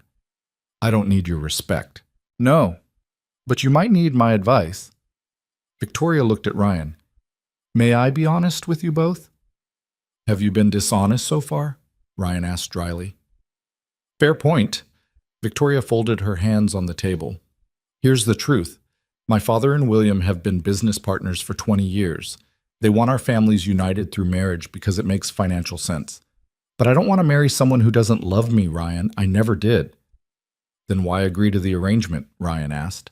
Because I'm a woman in a male-dominated industry trying to prove I'm more than my father's daughter. Marrying you would have given me legitimacy, security, a path to leadership that didn't require fighting for every inch of respect. She looked at Elena. You probably understand that better than Ryan does. Elena did understand. She'd spent her entire career fighting to be taken seriously, fighting to prove she earned her position instead of being handed it. But I've decided I'd rather earn my legitimacy the hard way, Victoria continued, which means I'm done with this arrangement. I'm publicly withdrawing from any potential relationship with Ryan. Why? Ryan asked suspiciously. Because watching you two is exhausting. The way you look at each other, the way you defend each other, the way you... She stopped. I wanted what you have, but I can't fake it. And I won't settle for less. Elena didn't know what to say. This wasn't the confrontation she'd expected. There's just one problem, Victoria said. Our fathers won't accept this gracefully. They'll push back, hard, and they'll use every weapon they have against your relationship. Let them try, Ryan said. They will. And Elena, they'll come after you specifically. Your background, your family, your mother's medical bills and your student loans. They'll paint you as a gold digger until people start believing it. I can handle it, Elena said. Can you? Because it's about to get much worse. Victoria pulled out her phone and showed them a screenshot of an email. This went out this morning to every major publication in New York. Anonymous tip about Elena Cruz, executive assistant at Ashford Industries, who allegedly seduced her billionaire boss for financial gain. Elena felt the blood drain from her face. Who sent it? Ryan demanded. I don't know. But it has my father's fingerprints all over it. Or yours, Ryan. Victoria put her phone away.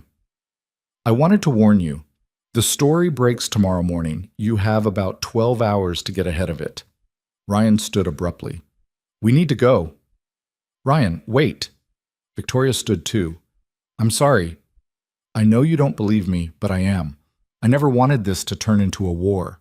Then help us, Elena said suddenly. You have connections, resources.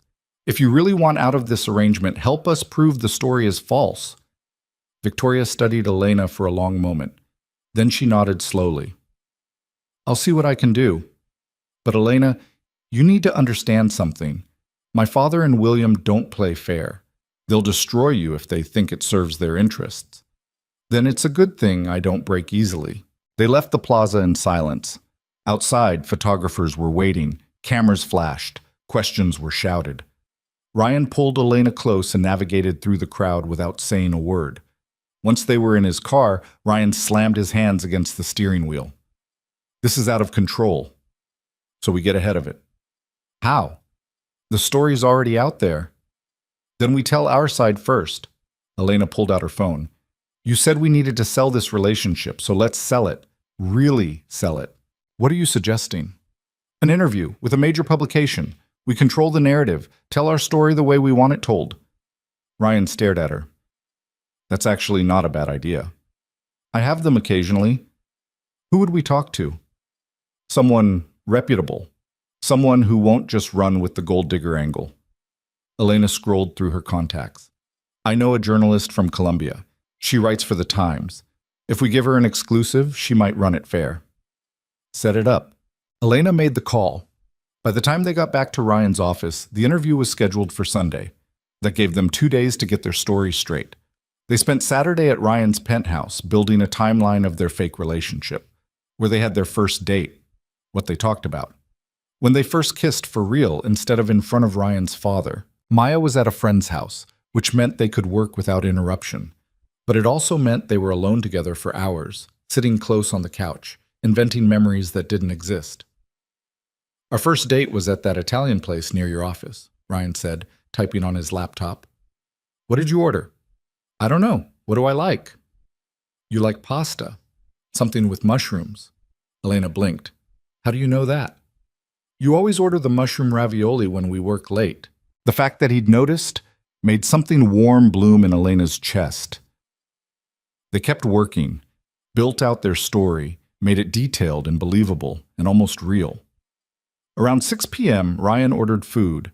They ate dinner on the couch, still working, still building their fake history. When did we first say I love you? Elena asked. Ryan paused mid-bite. We haven't gotten there yet in our timeline. Right, but the interviewer might ask. We should have an answer. We could say it's too soon, that we're not there yet.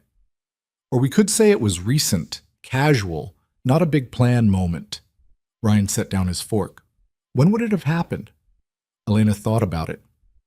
Maybe last week, after the dinner with your father. I would have said it in the car on the way back to the city. Why then?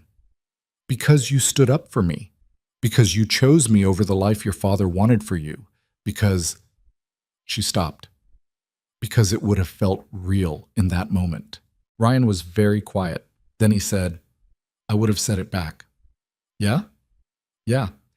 Because you walked into that nightmare and didn't run. Because you held your own against Victoria and my father. Because you're the first person in years who's made me feel like I'm more than just my last name. They stared at each other across the coffee table covered in Chinese food containers and scattered notes. We're really good at this fake relationship thing, Elena said quietly. Yeah, we really are. Neither of them acknowledged what was becoming increasingly obvious, that somewhere between the fake kiss at his father's house and this moment on his couch, something had shifted, that the line between pretending and reality had blurred so much they couldn't find it anymore. Sunday morning, the interview ran for 3 hours. The journalist, Amanda Chen, was sharp and thorough. She asked about their first meeting, their first date, how they balanced work and personal life. She asked about Maya, about Ryan's late wife, about the media attention and the accusations. Ryan and Elena answered as a team, their story seamless and consistent. They held hands. They finished each other's sentences. They looked like any other couple in love. When Amanda asked about the gold digger accusations, Elena answered honestly. Of course people assume I'm with Ryan for money. I'm from a poor family. I have student debt. My mother needs expensive medical care. On paper, I look exactly like someone who would target a billionaire. She looked at Ryan. But anyone who actually knows us can see this is real. Ryan didn't fall in love with me because I'm convenient or appropriate. He fell in love with me because I call him on his bullshit and I don't let him hide behind his work. And you? Amanda asked. Why did you fall in love with him? Elena didn't hesitate. Because he's a good father even when it's hard. Because he's honest even when lying would be easier. Because he sees me as a person, not a resume or a background check. Ryan squeezed her hand. The interview ended with a photo shoot. Ryan and Elena standing together, his arm around her waist, both of them smiling like they had a secret the rest of the world would never understand.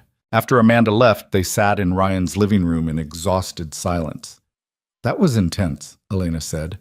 You were perfect. So were you. Ryan turned to face her. Elena, I need to tell you something. What? He stopped, shook his head. Never mind.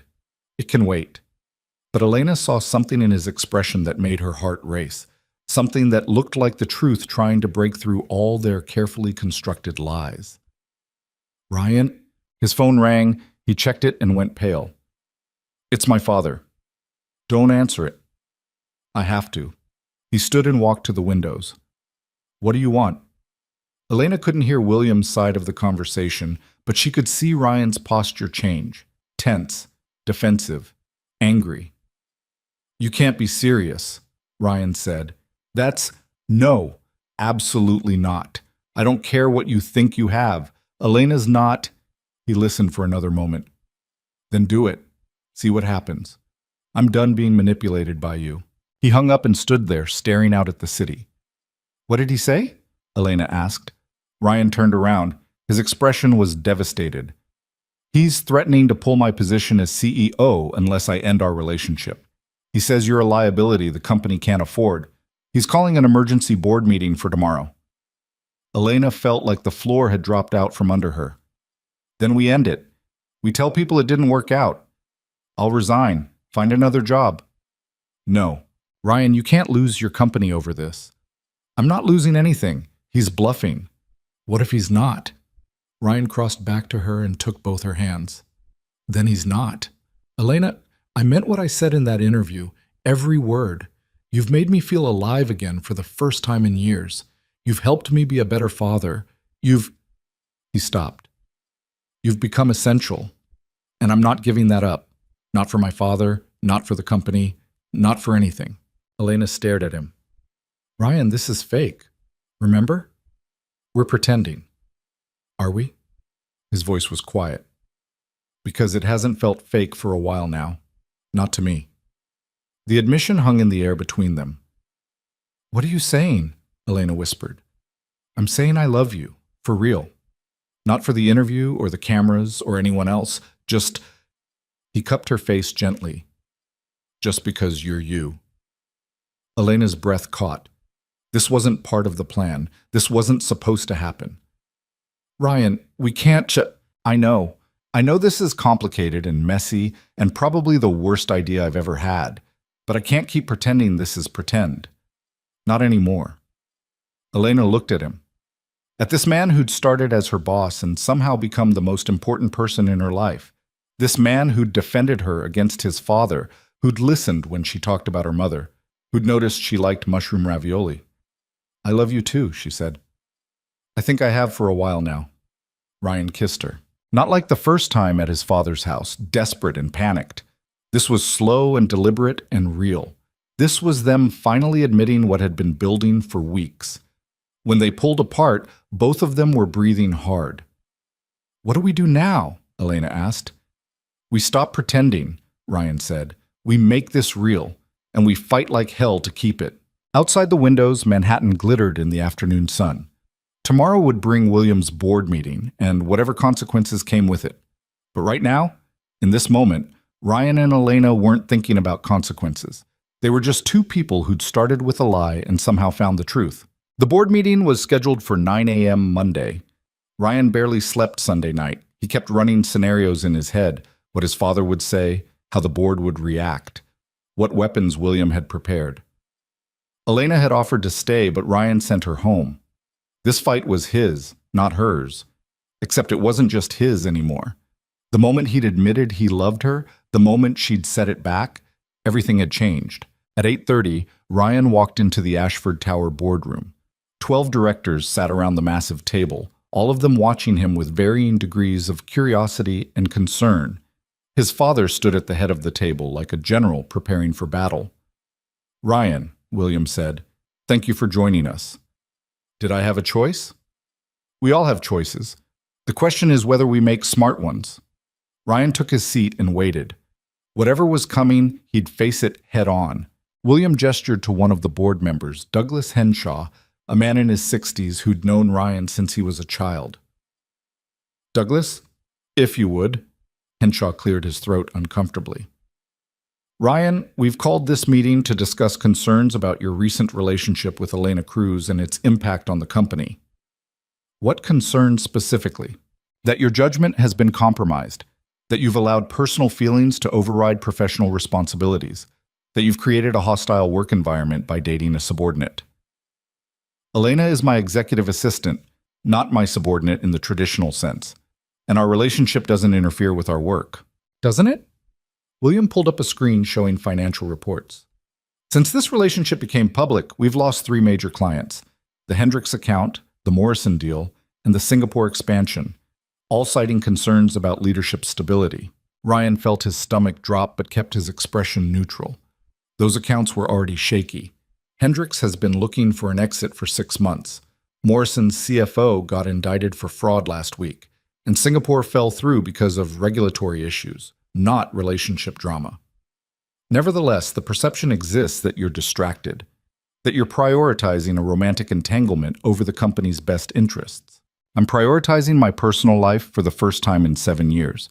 That doesn't make me distracted. It makes me human." Another board member, Sharon Yates, spoke up. "Ryan, no one is questioning your dedication to this company, but we have to consider optics. Your father has suggested that perhaps stepping back temporarily while this situation resolves itself might be stepping back?" Ryan looked at his father. "You want to remove me as CEO. I want to protect this company," William said, "something you seem to have forgotten how to do. By forcing me out because I'm dating someone you don't approve of? By ensuring leadership isn't compromised by personal scandal."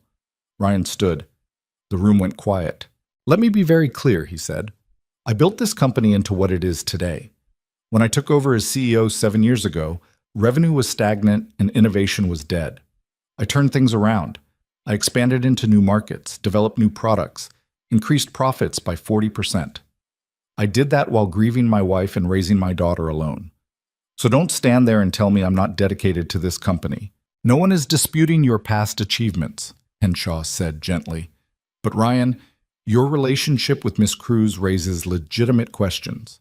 The media attention alone has been damaging. The media attention will die down. It always does." "What if it doesn't?" William leaned forward. "What if this woman is exactly what people think she is? An opportunist who saw a wealthy, vulnerable man and seized her chance?" Ryan's hands clenched at his sides. "Elena is not an opportunist. She's brilliant and hardworking, and she took this job because she needed health insurance for her mother, not because she wanted access to my bank account. How convenient that she ended up in your bed anyway." The room went silent. Ryan's voice went cold. "You're out of line." "Am I? Or am I the only one willing to say what everyone's thinking?" William looked around the table. "This woman came from nothing. She has every financial incentive to manipulate Ryan, and now she's done exactly that. That's enough." Ryan's voice cut through the room like a blade. "You want to remove me as CEO? Fine. Call the vote. But understand something. If you do this, if you force me out because I'm in love with someone who doesn't meet your arbitrary standards of acceptability, I will fight you. I'll tie this company up in legal challenges for years. I'll make sure every major publication knows exactly what kind of man William Ashford really is. Are you threatening me?" "I'm promising you." Father and son stared at each other across the boardroom table. Sharon Yates cleared her throat. "Perhaps we should table this discussion until tempers cool." "Agreed," Henshaw said quickly. "Ryan, we're not trying to attack you. We're trying to protect the company we all care about." "Then trust me," Ryan said. "Trust that I know what I'm doing. Trust that I can handle my personal life without it destroying my professional one." The board members exchanged glances. Ryan could see them wavering, caught between William's pressure and their own loyalty to Ryan. "We'll need time to consider this," Yates said finally. "Ryan, we'll reconvene in 2 weeks with a decision." It wasn't a victory, but it wasn't a defeat either. Ryan walked out of the boardroom feeling like he'd been through a war. His phone buzzed immediately. A text from Elena. "How did it go?" He typed back, "Still employed. For now. That's something. Want to talk?" "Later. I need to clear my head." Instead of going to his office, Ryan left the building and walked. He ended up in Central Park, sitting on a bench watching joggers and dog walkers and tourists taking photos.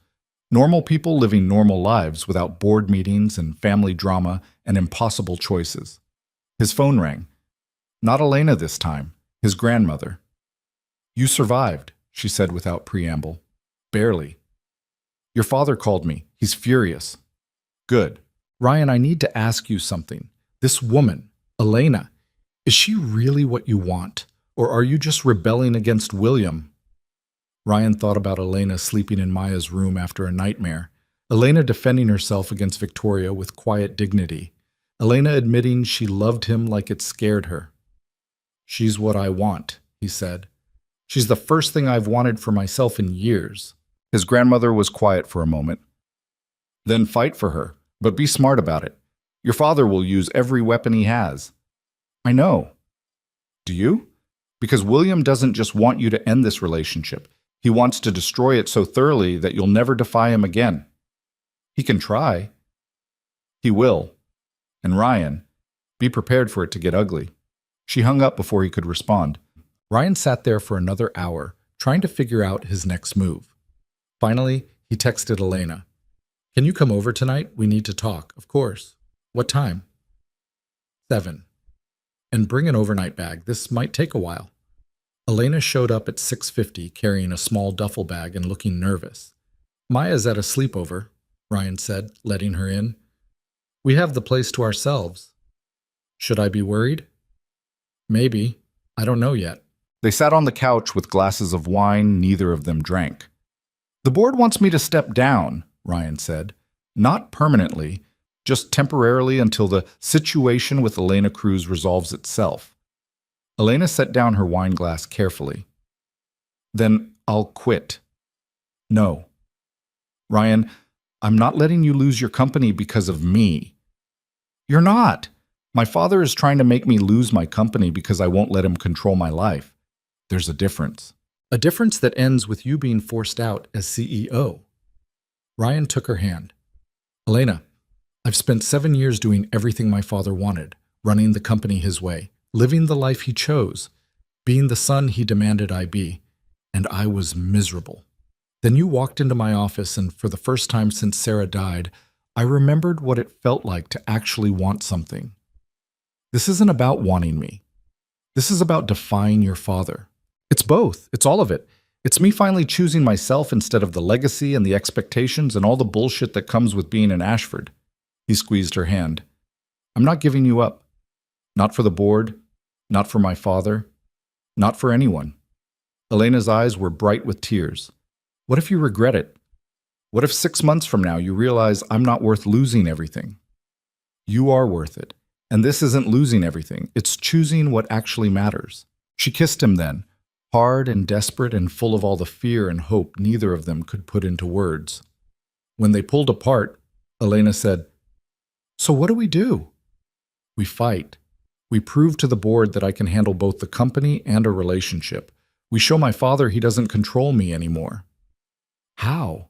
Ryan had been thinking about this all day. "You start your own consulting business. You keep working as my assistant for now, but you build something separate, something that's yours. That way, when people accuse you of using me for money, you have your own success to point to." Elena stared at him. "Ryan, starting a business takes capital, resources I don't have. You have connections, you have skills, and you have me." He pulled out his laptop. "I've already talked to 5 companies that would hire you as a consultant. They're willing to pay your rate, whatever you set it. You can't just buy me a business. I'm not buying you anything. I'm opening doors. What you do with them is up to you." Elena looked at the screen where Ryan had outlined potential clients, projected revenue, startup costs. He'd done all this today, while his own career was on the line. This is insane, she said. Probably, but it might work. They spent the next 3 hours building a business plan. Elena would consult on international expansion and cross-cultural business strategy. She'd work evenings and weekends initially, building a client base while keeping her day job. Within 6 months, she'd hopefully have enough income to go independent. It was ambitious and risky and maybe impossible. But it was also Elena's. Not Ryan's, not his father's. Hers. Around midnight, they finally closed the laptop. I can't believe we just did that, Elena said. Believe it, you're officially an entrepreneur. I'm officially insane. Ryan pulled her close. Welcome to the club. They fell asleep on the couch, tangled together, exhausted but hopeful. The next morning, Elena woke up to find Ryan making breakfast. Actual breakfast. Eggs and toast and coffee. You cook? She asked, stumbling into the kitchen. Occasionally, usually when I'm stressed and can't sleep. How long have you been awake? Since 5. I've already sent emails to 3 of the consulting clients. 2 have already responded wanting to schedule meetings. Elena took the coffee he offered. You're really serious about this. I'm serious about you. The business is just a bonus. Over the next few weeks, Elena's life became a blur of day jobs and night meetings. She'd work for Ryan from 8 to 6, then meet with potential clients until 9 or 10. Weekends were spent building proposals and refining her pitch. It was exhausting, but it was also exhilarating. Her first official client was a tech startup looking to expand into Latin America. They paid her $5,000 for a market analysis and strategic recommendations. When the check cleared, Elena called Ryan at 2 in the morning. I did it, she said. I actually did it. I never doubted you. I did. I doubted myself constantly. I know. But you did it anyway. That's what matters. Elena hung up and stared at the check. $5,000 she'd earned completely on her own. It wasn't enough to quit her day job, but it was a start. She called her brother next. Do you know what time it is? Carlos mumbled. I got my first client. Your what? My first consulting client. I'm starting a business. Carlos was quiet for a moment. Elena, what is happening with you? First the billionaire boyfriend, now this. Are you okay? I'm better than okay. I'm finally building something that's mine. Does this have anything to do with all the tabloid stuff? Because Dad's been asking questions I can't answer. Guilt twisted in Elena's stomach. She'd been so focused on work and Ryan and the board drama that she'd barely talked to her family in weeks. Can we have lunch this weekend? She asked. I'll explain everything. You better. Dad thinks you've lost your mind. Saturday afternoon, Elena met her father and brother at their favorite taqueria in Queens. Miguel Cruz looked older than Elena remembered, more gray in his hair, deeper lines around his eyes. Construction work aged you fast. Mija, he said, pulling her into a hug. We've been worried. I'm fine, Papa. I promise. They ordered food and Elena tried to figure out how to explain the last 2 months of her life. So, Carlos said, the billionaire. That's real? It's real. And you love him? Her father asked quietly. I do. Miguel studied her face. He treats you well? He does. Elena searched for the right words. He's a good man, a good father. He sees me for who I am, not where I came from. And his family, they accept you? Elena hesitated. His father doesn't. But we're working through it. Working through it, Carlos repeated. Elena, we saw the articles. The ones calling you a gold digger. The ones questioning your motives. That's not working through it. That's war. I know it looks bad. It doesn't just look bad. It is bad. Her father set down his taco. Mija, I've worked for rich men my whole life. I've seen how they treat people like us. You think this man's family will ever really accept you? I don't care if they accept me. I care about Ryan and his daughter. They're what matters. What about your mother? Miguel asked. Have you visited her this month? The question landed like a punch. Elena had visited her mother exactly once in the last 4 weeks. I've been busy. Too busy for your mother? Papa, that's not fair. Fair. You want to talk about fair? Miguel's voice rose. Your mother worked herself sick taking care of you and your brother. She cleaned houses and worked night shifts so you could go to good schools. And now that you've got a rich boyfriend, you forget about her? I haven't forgotten about her. I'm paying her medical bills. I visit when I can. When you can, Miguel repeated bitterly. Your brother visits her 3 times a week. I visit every day after work. But you're too busy building your new life. Elena felt tears burning behind her eyes. I'm trying to build something sustainable. Something that means I can keep paying those medical bills long term. I'm not abandoning anyone. It feels like abandonment, Carlos said quietly. To us. Maybe to Mom, too. The words broke something inside Elena. She'd been so focused on proving herself, to Ryan's father, to the board, to Victoria, to everyone who doubted her, that she'd stopped taking care of the people who'd never doubted her at all. I'm sorry, she whispered. You're right. I've been so caught up in everything else that I've let the important things slide. Miguel's expression softened. Mija, I'm not trying to hurt you. I'm trying to remind you who you are. You're not some society girl who can forget where she came from. You're Elena Cruz. You're the daughter of immigrants who worked for everything they have. Don't lose that. I won't. I promise. But even as she said it, Elena wondered if she already had. That night, she visited her mother at the care facility. Maria Cruz sat by the window, staring out at nothing. Some days she remembered Elena. Some days she didn't. Mama? Elena sat down beside her. It's me, Elena. Maria turned slowly. For a moment her eyes were blank, then recognition flickered. Mija, you came. Of course I came. You're so pretty. Are you going somewhere special? Elena was wearing jeans and a sweater, nothing special at all. But to her mother, maybe she looked dressed up. Maybe time had blurred and Elena was getting ready for prom or graduation or her first day of college. No, Mama, I'm just here to visit you. They sat together in silence for a while. Then Maria said, You look sad. What's wrong? Elena hadn't expected the question, hadn't expected her mother to be lucid enough to notice. I'm okay, just tired. You work too hard, just like your father. Someone has to pay the bills. Maria took Elena's hand. Her grip was weak but steady. Money isn't everything, Mija. I learned that too late.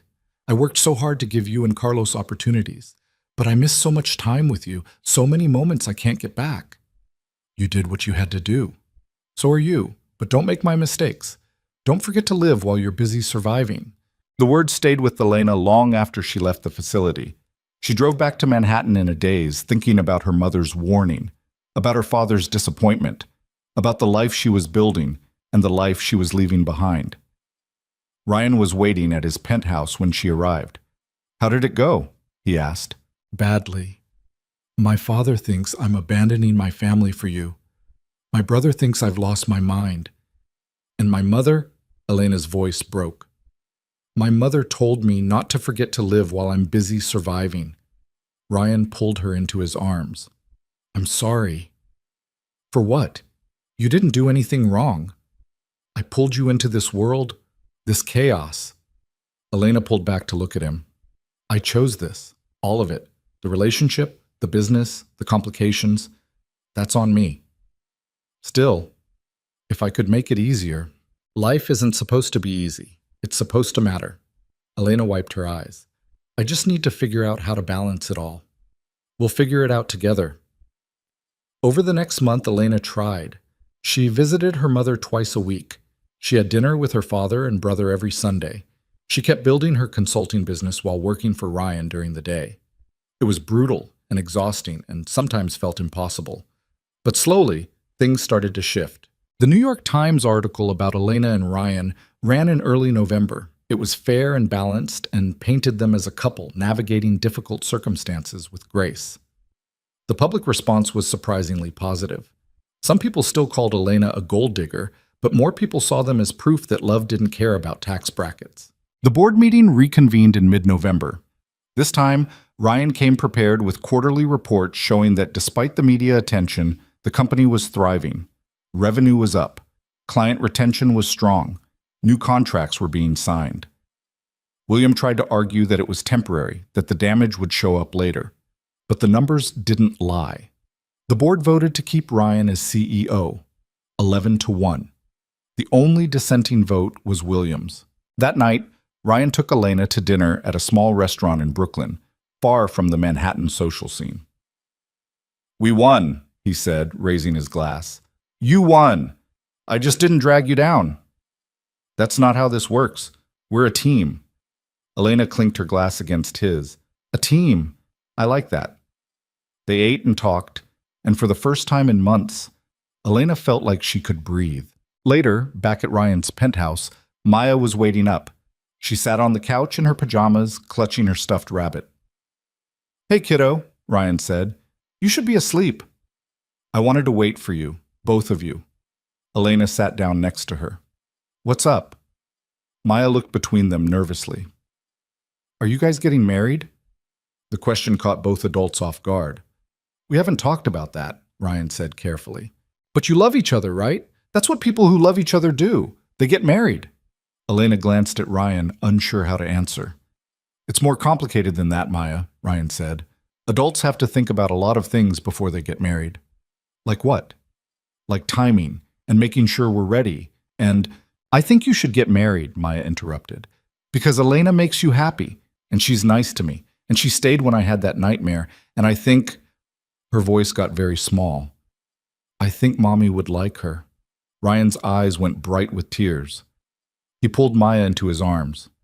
"Yeah, baby. I think Mommy would like her too." Elena felt her own tears starting. This little girl who'd lost so much was giving them permission to build something new. It was the most generous thing anyone had ever done for her. "Thank you, Maya," Elena said quietly.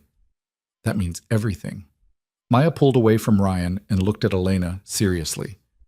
"So, you'll stay? You won't leave like Mommy did?" "I'll stay. I promise." "Even when Dad's grumpy?" Despite the tears, Elena laughed. "Even when he's grumpy."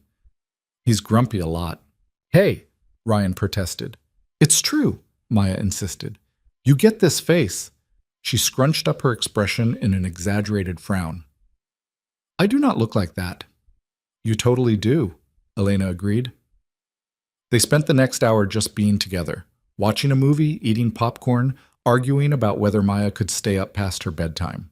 Normal family things that felt extraordinary because they were building it from scratch. After Maya finally fell asleep, Ryan and Elena stood in the hallway outside her room. "That was unexpected," Ryan said.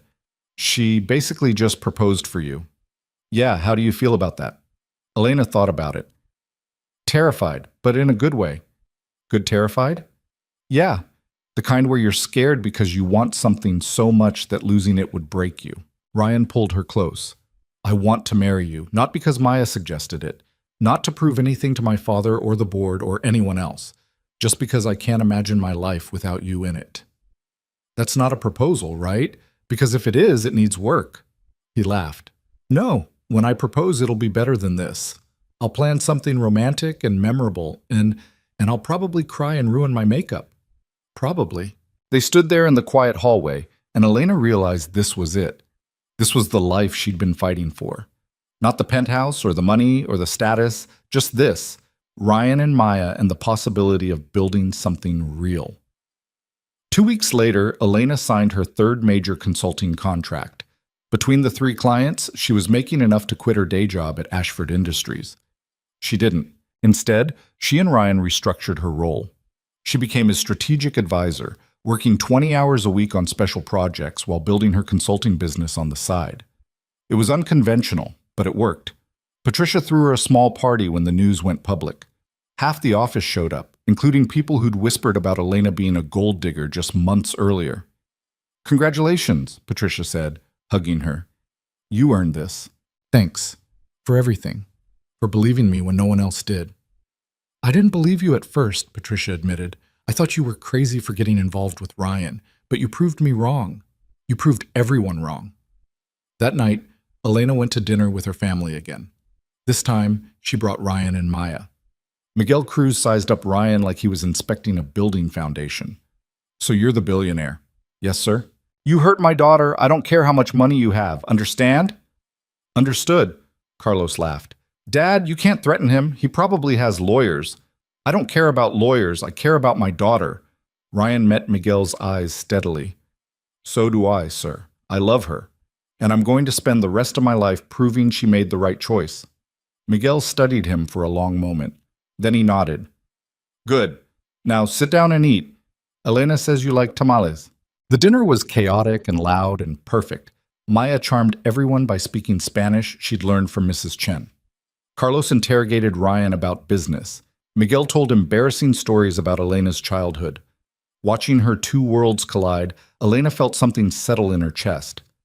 This was possible. All of it. The fancy penthouse and the Queen's Taqueria, the board meetings and the family dinners, the life she'd built and the life she'd come from. She could have both. She could be both.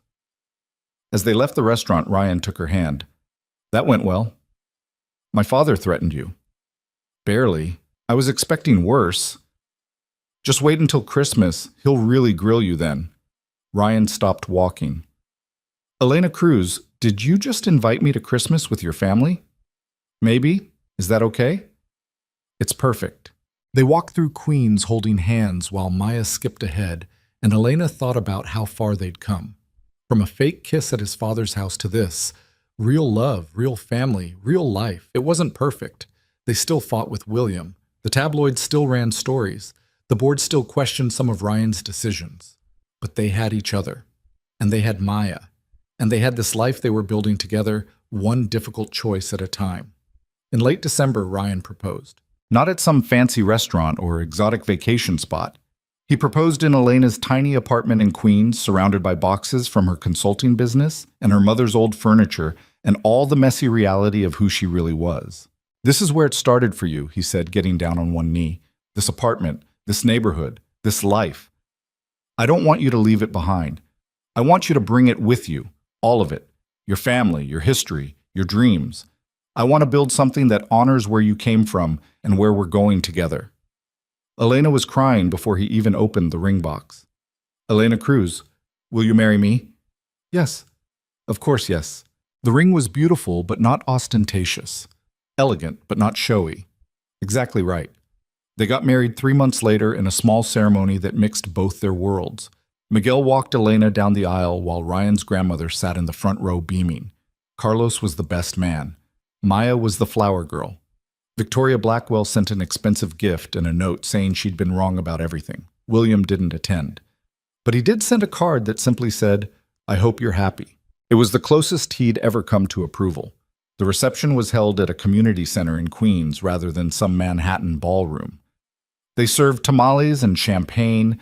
A mariachi band played alongside a string quartet. Elena's mother had a good day and danced with Ryan, telling him to take care of her baby girl. It was chaotic and imperfect and absolutely perfect. Later, after the guests had left and Maya had fallen asleep in the car on the way home, Ryan and Elena stood on the balcony of his penthouse, looking out at the city. We did it, Elena said. We're doing it. Present tense. This is just the beginning. The beginning of what? Everything. Our life, our family, all of it. Elena leaned against him, feeling his heartbeat steady under her cheek. I love you. I love you too, even when you're grumpy. I'm not grumpy. You totally are. They stood there as Manhattan glittered below them, two people who'd started with a desperate lie and found something true. The road ahead wouldn't be easy. It never was. But they'd face it together, and that made all the difference. 1 year into their marriage, Elena woke up to find Ryan already gone. It was 6 a.m. on a Tuesday, early enough that the city outside their windows was still mostly dark. She found him in his home office, staring at his laptop with the kind of expression that meant something had gone very wrong. What happened? She asked from the doorway. Ryan looked up. He hadn't slept. She could tell from the shadows under his eyes and the coffee mug that had been refilled too many times. My father had a heart attack last night. He's in the hospital. Elena crossed the room and put her hand on his shoulder. Is he okay? Stable, for now. My grandmother called an hour ago. She wants me to come to Connecticut. Then we should go. Elena, you don't have to, Yes, I do. He's your father. You're going. I'm going with you. Ryan looked at her for a long moment, then nodded. I'll tell Maya. She'll want to come too. They drove to Connecticut in tense silence. Maya sat in the back seat reading a book, but Elena could tell she was listening to every word they didn't say. The girl had gotten good at reading silences over the past year. The Ashford estate looked different in winter. Stark. The trees were bare, the gardens dormant. It matched the mood perfectly. Ryan's grandmother met them at the door. She looked older than Elena remembered, worn down by worry. "He's asking for you," she said to Ryan. "Both of you." "Both?" Ryan frowned. "Why would he want to see Elena?" "I don't know, but he was very specific." They left Maya with Mrs. Chen and drove to the hospital. William was in a private room on the cardiac floor, hooked up to machines that beeped steadily. He looked smaller somehow, diminished by the hospital bed and the medical equipment. "Ryan," he said when they entered. His voice was weaker than Elena had ever heard it. "Father, how are you feeling?" "Like I had a heart attack." William's eyes moved to Elena. "Thank you for coming." Elena was so surprised she almost didn't answer. "Of course." "I need to say something, before—" He stopped, gathering strength. "Before it's too late." Ryan moved closer to the bed. "You're going to be fine. The doctor said, the doctors are optimistic because that's their job. But I'm 72 years old and my heart is failing. Let me say this while I can." He gestured for them to sit. Elena took the chair by the window while Ryan stood at his father's bedside. "I was wrong about you," William said, looking at Elena. "About your relationship with my son. About your intentions. I assumed you were using him because that's what people in my world do. They use each other. But you didn't." "Mr. Ashford, let me finish, please." He took a labored breath. "I've spent the last year watching you build your own company, watching you support Ryan without overshadowing him, watching you care for Maya like she's your own daughter. And I realized something. You're not the problem. I am." Ryan's hand tightened on the bed rail. "I tried to control you," William continued, looking at his son now. "The way my father controlled me. The way his father controlled him. I thought that's what fathers did. They shaped their sons into what the world needed them to be. But I was wrong. I didn't shape you. I damaged you. And I'm sorry." The apology hung in the air like something fragile and unexpected. "You don't have to apologize," Ryan said quietly. "Yes, I do. I spent so long trying to make you into a younger version of me that I never stopped to see who you actually were. You're a better man than I ever was. A better father, a better leader. And you're that way in spite of me, not because of me." Elena watched tears slide down Ryan's face. She'd never seen him cry before. "I don't know how much time I have left," William said, "but I'd like to spend it making amends instead of making things worse. If you'll let me." Ryan nodded, unable to speak. William turned to Elena again. "And you. I owe you the biggest apology. I treated you terribly. I questioned your character, your motives, your worth. I was cruel and dismissive and completely wrong. You've been good for my son, good for my granddaughter, good for this family. I'm sorry it took me so long to see that." Elena felt her own tears starting. "Thank you. That means more than you know." They sat with William for another hour, talking about small things. Maya's progress in school, the company's quarterly reports, plans for the holidays, normal family conversation that felt extraordinary because it was the first time they'd ever had it. When they finally left, Ryan was quiet on the drive back to the estate. "You okay?" Elena asked. "I don't know. That felt like closure, but he's not dying. The doctor said he'll probably recover fully with some lifestyle changes." "Maybe that's the point. He wanted to make amends while he still could, instead of waiting until it was too late." "He spent a year being horrible to you. One apology doesn't erase that." "No, but it's a start." Elena took Ryan's hand. "People change, Ryan. Sometimes it takes something drastic to make them see what they've been missing. Your father had a heart attack. That tends to shift perspective." They picked up Maya and drove back to Manhattan. That night, after Maya was asleep, Ryan and Elena lay in bed talking. "I keep thinking about what he said," Ryan admitted, "about damaging me, about trying to control me." "Do you think it's true?" "Some of it. He was hard on me growing up, expected perfection, never accepted anything less. But I also learned a lot from him, how to run a company, how to negotiate. how to survive in a world that doesn't care about your feelings. Those things don't require emotional abuse. No, they don't. Ryan was quiet for a moment. I don't want to be like that with Maya, or with any kids we might have. The casual mention of future children made Elena's heart skip. They'd talked about it abstractly, but never this directly. Any kids we might have? She repeated. Ryan turned to face her. Yeah, I mean, if you want. I know we haven't really discussed. I want kids. With you. With Maya as their big sister. I want all of it. Yeah? Yeah. They kissed, and the conversation shifted to other things. But later, lying in the dark, Elena thought about what kind of parents they'd be, what kind of family they were building. It felt fragile and precious and completely worth fighting for. Over the next few months, William's recovery became the family project. He had to change his diet, exercise more, reduce stress. Ryan's grandmother oversaw everything with military precision, and to everyone's surprise, William actually followed orders. Even more surprising, he started showing up to Sunday dinners. The first time it happened, Elena nearly dropped the serving dish she was carrying. William Ashford, sitting at their table in the penthouse, eating pot roast and making awkward small talk with Maya. This is weird, Elena whispered to Ryan in the kitchen. Extremely weird. Should we be worried? Probably, but let's see where it goes. Where it went was gradually better. William started asking about Elena's consulting business without the edge of judgment he used to carry. He brought Maya books and didn't comment when she told him about her day in exhaustive detail. He even apologized to Elena's father when they met at Maya's school play. I wasn't fair to your daughter, William said to Miguel Cruz while they waited in the auditorium for the performance to start.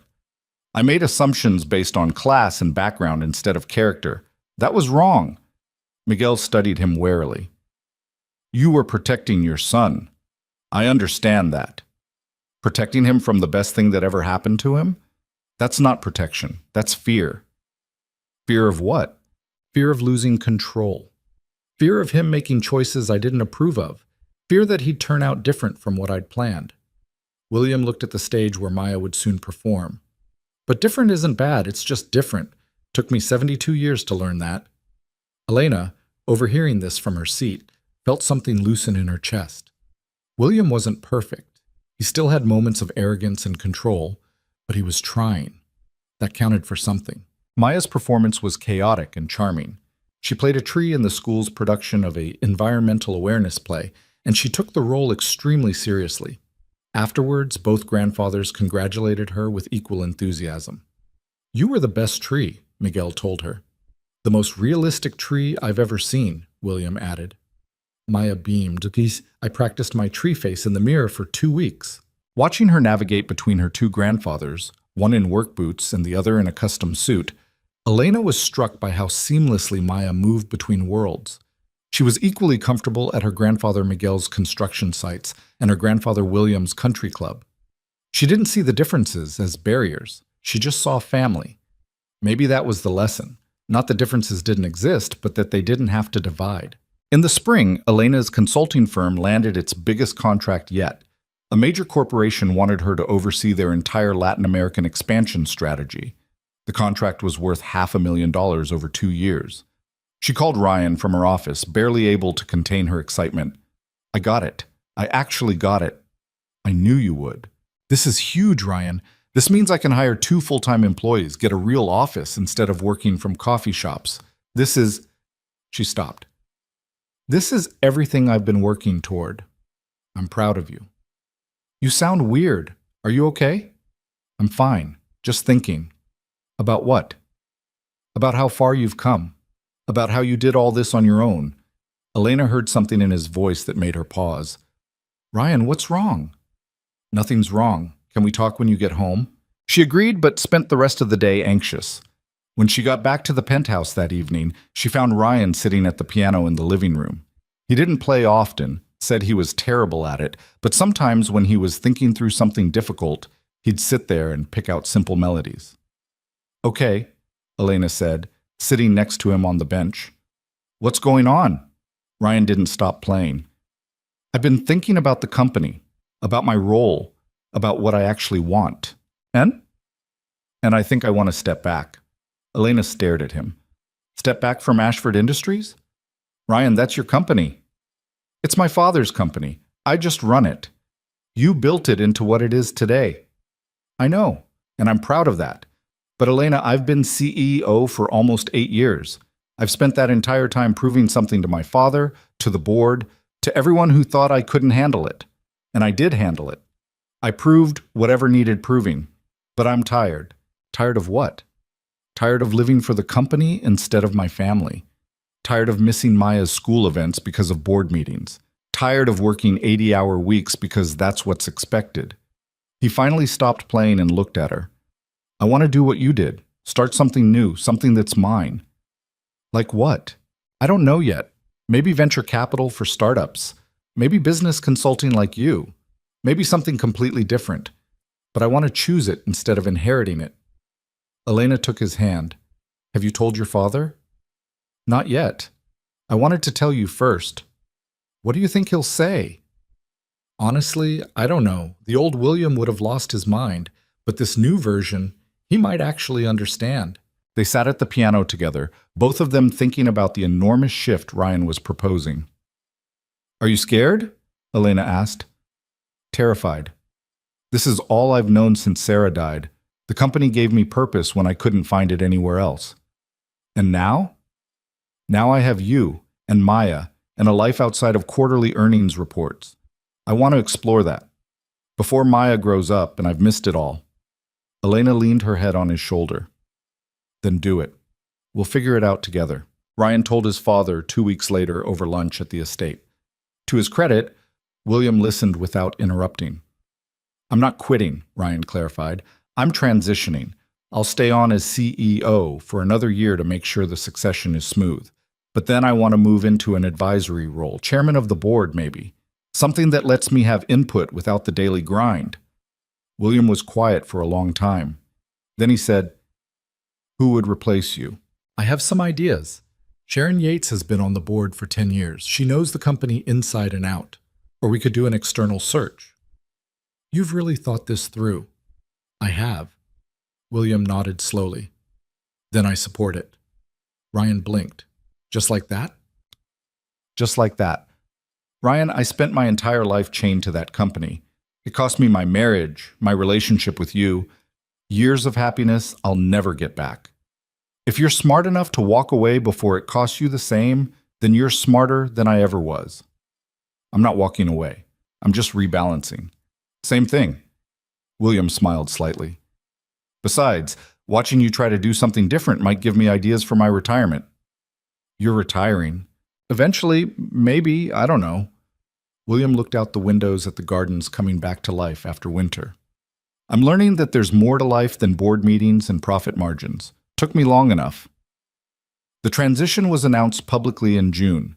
The business press had opinions, some praising Ryan's decision, others questioning it. But mostly, people seemed to understand. He'd given 8 years to the company. He'd earned the right to choose something else. Sharon Yates was named CEO designate and spent the next month shadowing Ryan, learning everything he knew. She was sharp and capable and exactly what the company needed. On Ryan's last official day as CEO, the company threw him a party. Hundreds of employees showed up, many of them people Elena had never met. They told stories about Ryan's leadership, his vision, his willingness to take risks when safer options were available. He changed this company, one executive said during the speeches. Made it more innovative, more inclusive, more human. We're better because of him. Elena watched Ryan accept the praise with his usual discomfort.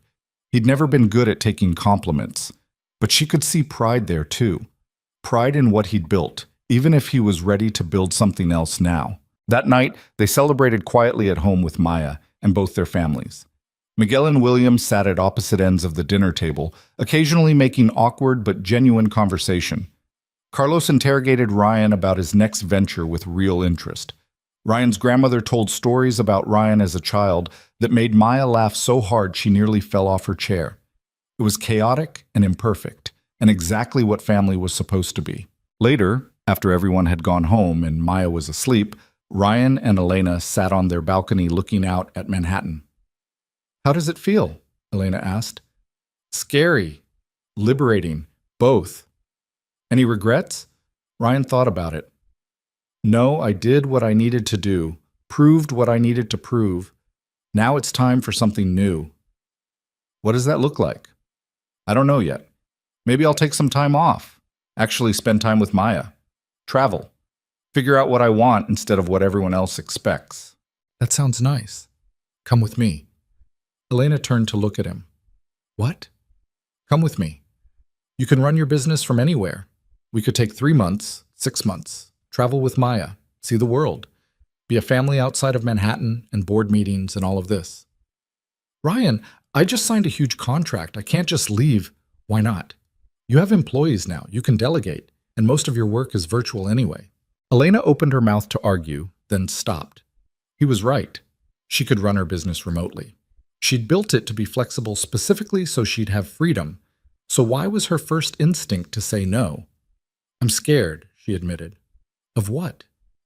Of stopping. Of slowing down. I've spent my entire life fighting for scholarships, for jobs, for respect, for survival. I don't know how to just be. Ryan took her hand. Then let's learn together. They spent the next week planning. Where they'd go, what they'd see, how long they'd be gone. Maya was ecstatic about missing school for adventure. Elena's clients were surprisingly supportive when she explained she'd be working remotely for a few months. Only her father had reservations. You're running away? Miguel asked when Elena told him over Sunday dinner. No, we're taking a break. There's a difference. Sounds like running to me. Papa, I've been working nonstop for 15 years. I think I've earned a vacation. A 3-month vacation? Why not? You always told me life was short, that I should make time for what matters. Well, this matters. My family matters. Miguel was quiet for a moment, then he nodded. You're right. I did say that. Just make sure you come back. Of course we're coming back. This is home. They left in September. 3 months planned, destinations loose, itinerary flexible. They started in Mexico, visiting the village where Elena's grandparents had been born. Maya learned to make tortillas from distant cousins. Ryan practiced his terrible Spanish. Elena stood in the church where her grandmother had gotten married and felt connected to something bigger than herself. From there, they went to Paris, then Barcelona, then Rome. They visited museums and ate too much gelato and got lost in cities where none of them spoke the language particularly well. Maya flourished. She made friends everywhere they went, other traveling kids, local children, stray cats. She collected postcards and rocks and memories. Elena watched her stepdaughter bloom into confidence and thought about how much Maya had changed in the 2 years since that first nightmare. She wasn't the withdrawn, anxious child anymore. She was brave and curious and happy. You did that, Ryan said one night in their hotel room in Florence while Maya slept in the adjoining room. Did what? Gave her that confidence, that security. Before you, she was barely holding on. Now look at her. That's not just me. That's you being present. That's your father actually trying to be a grandfather. That's all of us. Maybe. But you started it. Elena thought about that. About how one decision, one fake kiss at a disastrous dinner had led to all of this. To healing and growth and second chances. They spent Christmas in London, where snow fell on cobblestone streets, and Maya declared it the best Christmas ever. They spent New Year's in Prague, watching fireworks over the castle. They spent January in Thailand, learning to cook traditional dishes and visiting elephant sanctuaries. Somewhere in Vietnam, 3 months turned into 4, then 5. We should probably go home, Elena said without much conviction. Probably, Ryan agreed, but not yet. They stayed until spring, returning to New York in April, with suitcases full of souvenirs and hearts full of memories. The penthouse felt different when they walked back in. Smaller, maybe, or just less important. It was a beautiful space, but it wasn't where they'd lived for the past 7 months. They'd lived in hotels and hostels and rental apartments. They'd lived in motion. I don't want to stop, Maya announced on their second day back. Stop what? Ryan asked. Traveling, seeing things. I want to keep going. We can travel more, Elena assured her. But you need to go back to school, see your friends, have a routine. Routines are boring. Sometimes boring is good. Maya made a face but didn't argue. Elena went back to work, her consulting business running smoothly despite her absence. Her employees had handled everything beautifully. She promoted one of them to managing director and gave herself the title of founder and chairman. Let someone else handle the daily operations while she focused on strategy and big picture vision. Ryan started his new venture, a fund that invested in socially responsible startups. Companies focused on education, healthcare access, environmental sustainability, things that mattered beyond profit margins.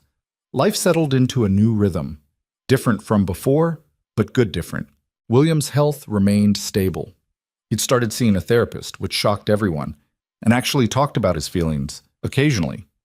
He took Maya to museums and let her explain the art to him even when she was obviously making things up. Elena's mother had more bad days than good now, but on the good days, she remembered Elena's wedding, remembered Ryan and Maya, remembered being happy. One Saturday afternoon in June, almost exactly 2 years after their wedding, Ryan found Elena in Maya's room, helping her pack for summer camp. "Can we talk?" he asked. "Sure. What's up?" "I've been thinking about something." Elena sat down on Maya's bed, which was covered in clothes and camping gear. "That sounds ominous." "It's not ominous, it's just—" Ryan ran his hand through his hair. A nervous gesture Elena had learned meant he was about to say something important. "I want to adopt Maya. Officially, legally." Elena's breath caught. "Ryan, she's already yours." "I know, but I want it to be official. I want her to have my name if she wants it. I want to make sure that if anything ever happens to me, there's no question about custody or guardianship or any of that legal mess." "Have you talked to Maya about this?" "Not yet. I wanted to talk to you first. Make sure you were okay with it." "Why wouldn't I be okay with it?" "Because Sarah was her mother. Adopting Maya feels like it might erase that somehow, and I don't want to—" Elena took his hand. "Adopting Maya doesn't erase Sarah. It honors her by making sure her daughter always has a family, always has stability and love and legal protection. Sarah would want that." Ryan's eyes were wet. "Yeah, she would. So let's talk to Maya, see what she thinks." They found Maya in the kitchen, making herself a sandwich that consisted primarily of peanut butter and very little bread. "Hey kiddo," Ryan said, sitting at the counter. "Can we talk to you about something?" Maya looked up suspiciously. "Am I in trouble?" "No, nothing like that." Ryan glanced at Elena, who nodded encouragingly. "I wanted to ask you something about your name." "What about it?" "Your legal name right now is Maya Ashford, but that's because you were born in Ashford, not because we went through the official adoption process." Maya set down her sandwich. "What's adoption process?" "It's when someone who isn't your biological parent becomes your legal parent, with papers and a judge and everything official. Like when kids in movies get adopted?" "Exactly like that." Maya thought about this. "But you're already my dad." "I know, but legally, technically, I'm your father because I was married to your mom. If I want to be your father officially, I need to adopt you, which means going to court and making it legal." "Would it change anything?" "Not really. You'd still be Maya, still be my daughter, still be part of this family. It would just be official." Maya picked at her sandwich crust. "Would I have to change my last name?" "Only if you wanted to. You could keep Ashford, or you could be Maya Cruz Ashford, or something else entirely. It's your choice." "What about Mom? She gave me the name Ashford." Ryan swallowed hard. "She did, and that's important. But your mom would want you to be safe and protected. Adoption makes sure that happens. Make sure no one can ever question that you're my daughter and Elena's daughter and part of this family forever." Maya looked at Elena. "You'd be my mom? Officially?" Elena felt tears burning behind her eyes. "If you want me to be, I know I'm not your first mom, but I'd be honored to be your mom now." "You already act like my mom. You make me do homework and eat vegetables and all the annoying mom stuff." Despite the tears, Elena laughed. "I do, don't I?" "Yeah. So I guess you're already my mom. We just need the papers." "Is that a yes?" Ryan asked. "You want us to start the adoption process?" Maya nodded. "But I want to keep Ashford in my name. Maybe Maya Ashford Cruz. So I have mom and dad and everyone." "That's perfect," Elena said. The adoption process took 3 months. There were forms and court dates and a judge who asked Maya if this was really what she wanted. Maya, wearing her favorite dress with the pockets, Told the judge that Elena made the best pancakes and helped with homework and stayed when she had nightmares. So yes, she wanted Elena to be her mom officially. The judge approved the adoption on a Tuesday morning in September. They celebrated with pancakes at a diner near the courthouse, Maya wearing a t-shirt that said, "Officially an Ashford Cruise," that Carlos had made for her. "How does it feel?" Elena asked. Maya thought about it seriously. The same, but also different, like when you know something for sure instead of just thinking it.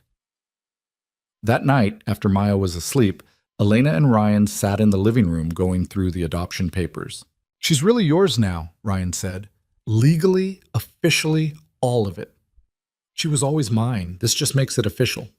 "I know, but Elena, thank you for choosing us, for staying even when it was hard, for loving her like she's yours. She is mine. That's not something I had to choose. That's just what happened." They sat in comfortable silence, looking at the legal documents that transformed their family from circumstantial to intentional. Ryan's phone buzzed, a text from his father. "Congratulations on the adoption. Maya is lucky to have both of you." Elena read over his shoulder and smiled. "He's really trying." "Yeah, he is." "Do you think he's changed? Really changed?" Ryan thought about it. "I think he's trying to change, which is more than he's done in 70 years. That counts for something." Outside their windows, Manhattan glittered with possibilities. Somewhere in that city, thousands of families were dealing with their own complications, their own messy histories and imperfect people trying to do better. Elena thought about her mother in the care facility, her mind slipping away but her love still present. About her father working construction sites at 65 because retirement wasn't an option. About Ryan's father learning to apologize. About Victoria Blackwell, who'd sent Maya an adoption congratulations card and a gift certificate to a bookstore. People were complicated. Families were messy.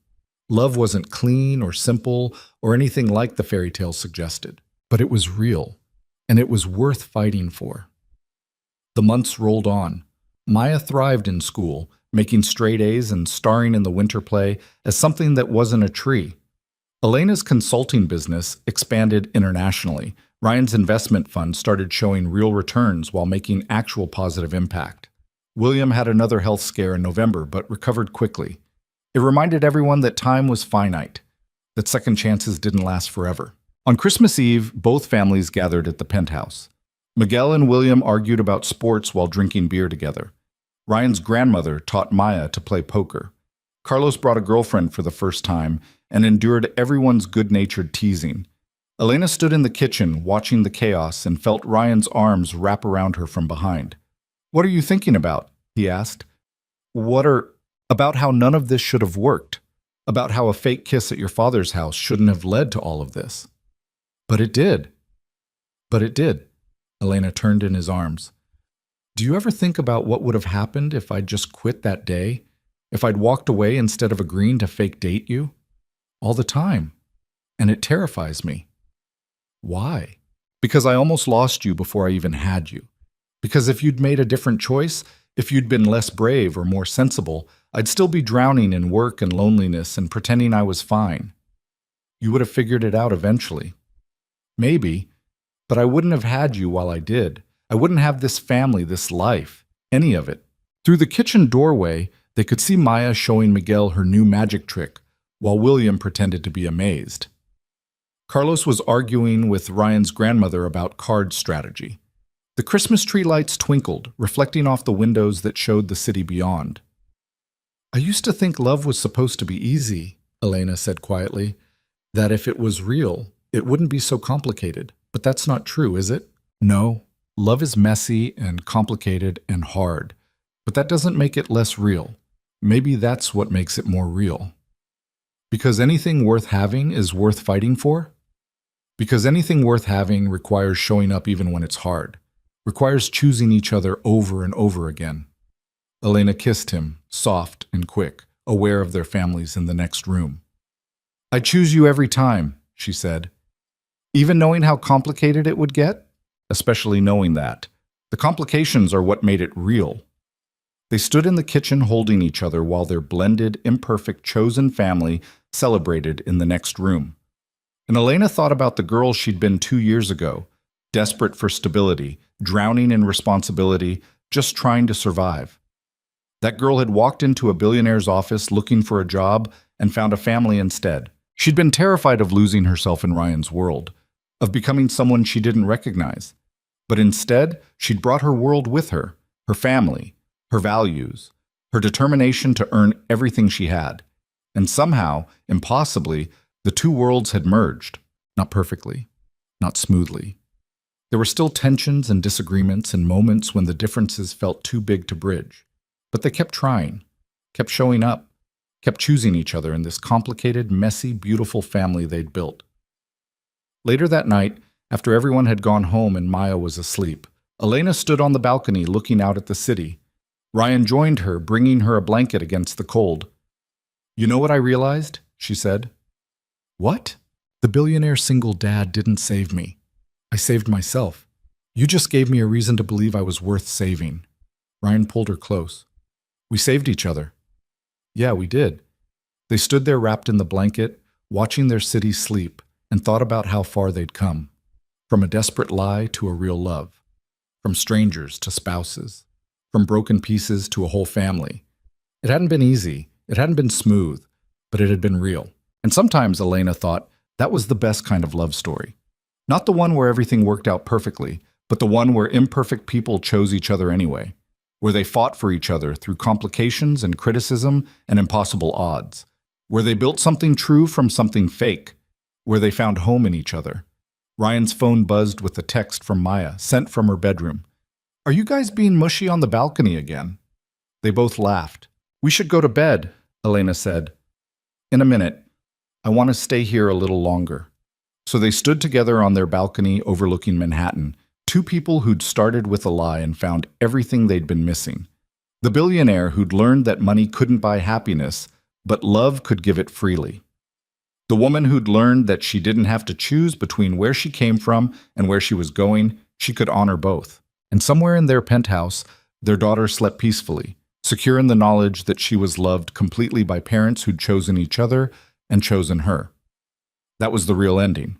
Not perfect, not tied up with a neat bow, but real and messy and absolutely right. Because the best stories aren't the ones where everything works out easily. They're the ones where people work hard to make things work, where they fight for each other, where they choose love even when it's complicated, where they find that home isn't a place or a tax bracket or a social class. Home is the people who see you completely and love you anyway. Home is choosing each other every single day. And that, Elena thought as Ryan's arms tightened around her, was worth more than all the money in the world.